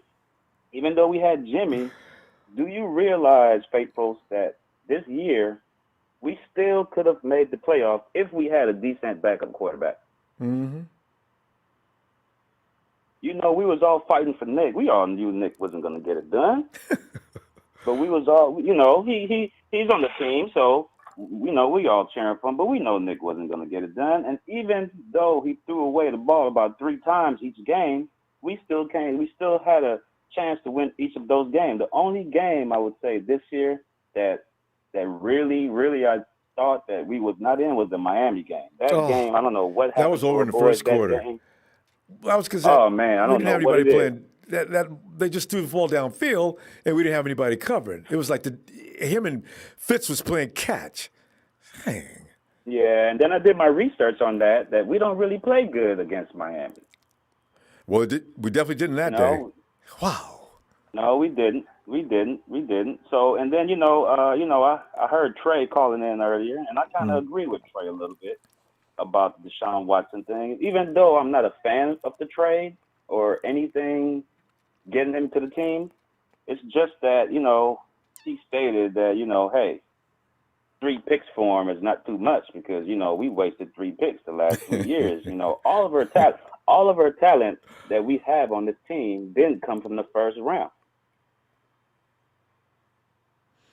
Did not come from the first round.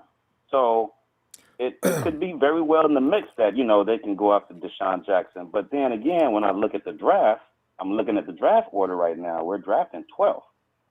7 of the first teams in the draft, I'm thinking only 3 of them or 2 of them might need a quarterback. Miami's sitting there they just took a quarterback last year. If we really wanted a quarterback, we might be able to do a deal with them because I think they picked 2nd and 3rd and 18 again. So, there's a lot of things. You know what, though? Miami's actually trying to – rumor is they're thinking Tua's not what they thought he was. They're in the mix possibly with the Texans to bring DeShaun, who actually would waive his trade clause from the way it sounds, to go to Miami.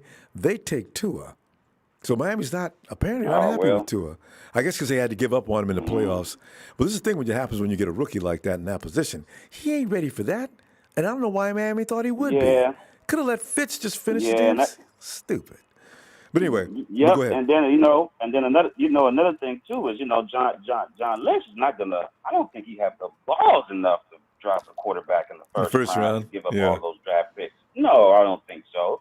He might as well wait for a 2nd or 3rd round, maybe Traz or I don't know, somebody we don't know of that's in the mix that we can come up with. But Jack, quarterback in but you know what, first Jack? round? But you know what? We're not a rebuild. In contrary to what Tammy McDaniel thinks, this team is not in rebuild. We've got all the weapons in the world. They're just hurt.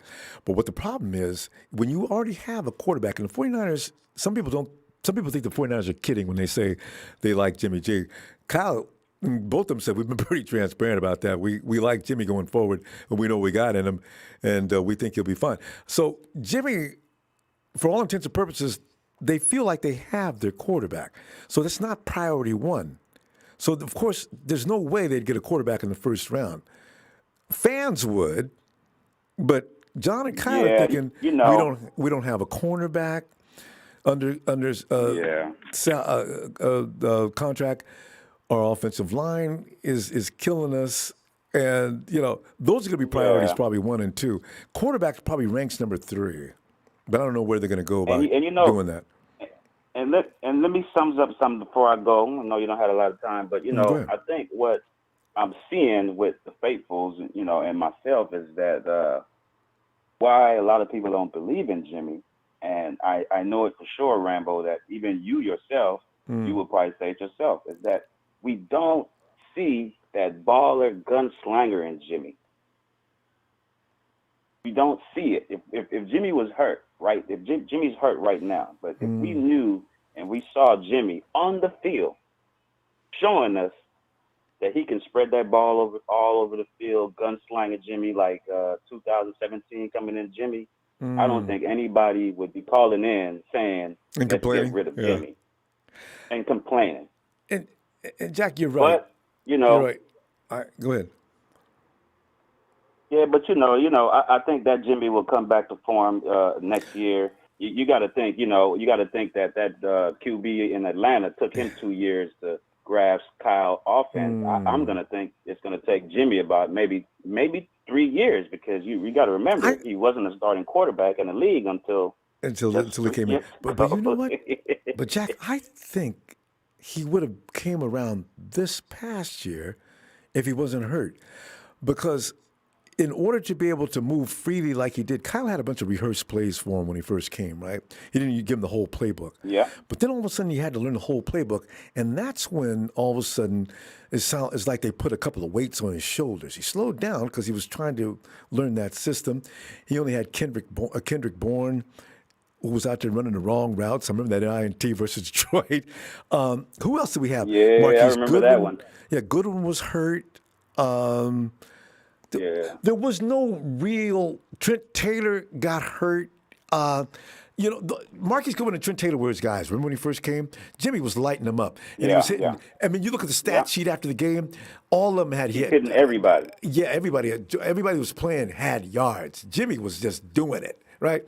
But he knew from what he was doing then. That's why I said, Jimmy probably knows that offense by now. Deebo for sure knows enough in that offense now. Kittle could write a book on that offense now. This is why, what everybody doesn't want, I can predict coming up next year, they're going to be hungry because they know this year was a joke and a mistake. Deebo knows that offense. Jordan knows that offense. Ayuk is a very quick learner. He's going to pick it up. I got 3 guys now that are going to be able to run that offense and do a job. So that's why I can't wait for next season. Yeah, you got if we was a healthy team right now, we would be the favorites to win the Super Bowl, right? Easily. That's why I'm complaining about leave Jimmy alone, put those guys back out there, and let's go. I don't wait for another quarterback to learn. I live in L.A. There's a lot of cheeseheads out here. They're Green Bay fans. And I'm looking at Green Bay, and I'm saying like, oh Lord, Green Bay they're not a really good team. They're really not a really. I don't know how they get those wins. They're really not a good team. If Green Bay was or healthy team, oh man, I don't know. Jack, I really don't Jack, I agree. Jack, we got to go. But listen, this is what I'm worried about, too. Aaron Rodgers is allergic to a hardcore pass rush. I'm worried that L.A. is going to pull this off this weekend. I really think so. Yeah, I think so. Hey, Rambo, I'm going to let you go. No. But one more thing, Rambo, before I go. Real quick. faithfuls, I think we really need to start putting that Super Bowl behind us. Every time we talk about that Super Bowl, I end up crying, sea of water. So, man, we got to let that Super Bowl go. I've never known process to ever go backwards. We got to start thinking forward. We got a lot of free agents to fill this year. We got a lot of things to fill this year, and quarterback is not one of them. And the Super Bowl, sure, is on the Jack, map. But we got to go please, because let's get rid of that Super Bowl. Getting crazy on me. All right, Jack. All right, Rambo. Jack, we got to go, fam. All right. Oh, Jack, please cut the echo. Jack, I'll see you this weekend. All right, fam. Have a great weekend. In the meantime. All right, faithful. All right, faithful. All right. Hey, fam, I tell you what, and as I said, for sure the Rams versus Green Bay, but I got to tell you, fam, they can't stop that rush. Green Bay's going to lose. Damn it. I know they're going to lose. And we're going to have to listen. There must be a door I could put on here so the Rams fans can't come in here. All right. Nanabot, he has another shot to take it, Jimmy. When we lose, Ronbo, it's not Jimmy's fault. He's not the only player. When we win, Ronbo, hooray, thank you, Jimmy Jesus. We only win because of you. I never said that. All I'm saying is 13 wins against 3 losses last year. It's hard to win that many games if your quarterback is as bad as you say, Ninerbot. That's all I'm saying. The games we lost, I never said Jimmy wasn't involved. I didn't even tell you that Jimmy G wasn't the reason why we lost the Super Bowl. I'm saying he wasn't the only reason. Please, guys, don't get me wrong. I never said that. But unlike you, I refuse to give Jimmy all the blame. That's the difference between us. Hell yeah, Jimmy had some faults in that game. Like any quarterback, they all have some faults in the game. And Russell Wilson had some faults last week when he lost. Tom Brady, as I mentioned earlier, when he lost. Some of that was his fault, but it wasn't all their fault. That's my point. I think that's just wrong. That's why I defend him. 2024, Jimmy, he's technically a rookie. Jimmy's only had a year and a few games. This is why some of us refer to him as he needs more time. If Jimmy ever plays 3 years in a row, I'll go as far as to say Jimmy Garoppolo, with Shanahan and the weapons he's got now, he could be top 5 easily. Easily. I'll see you Saturday. And I mean it. And like, man, a Niners!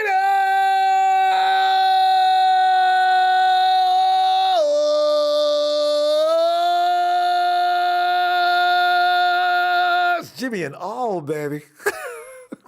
You know I love you.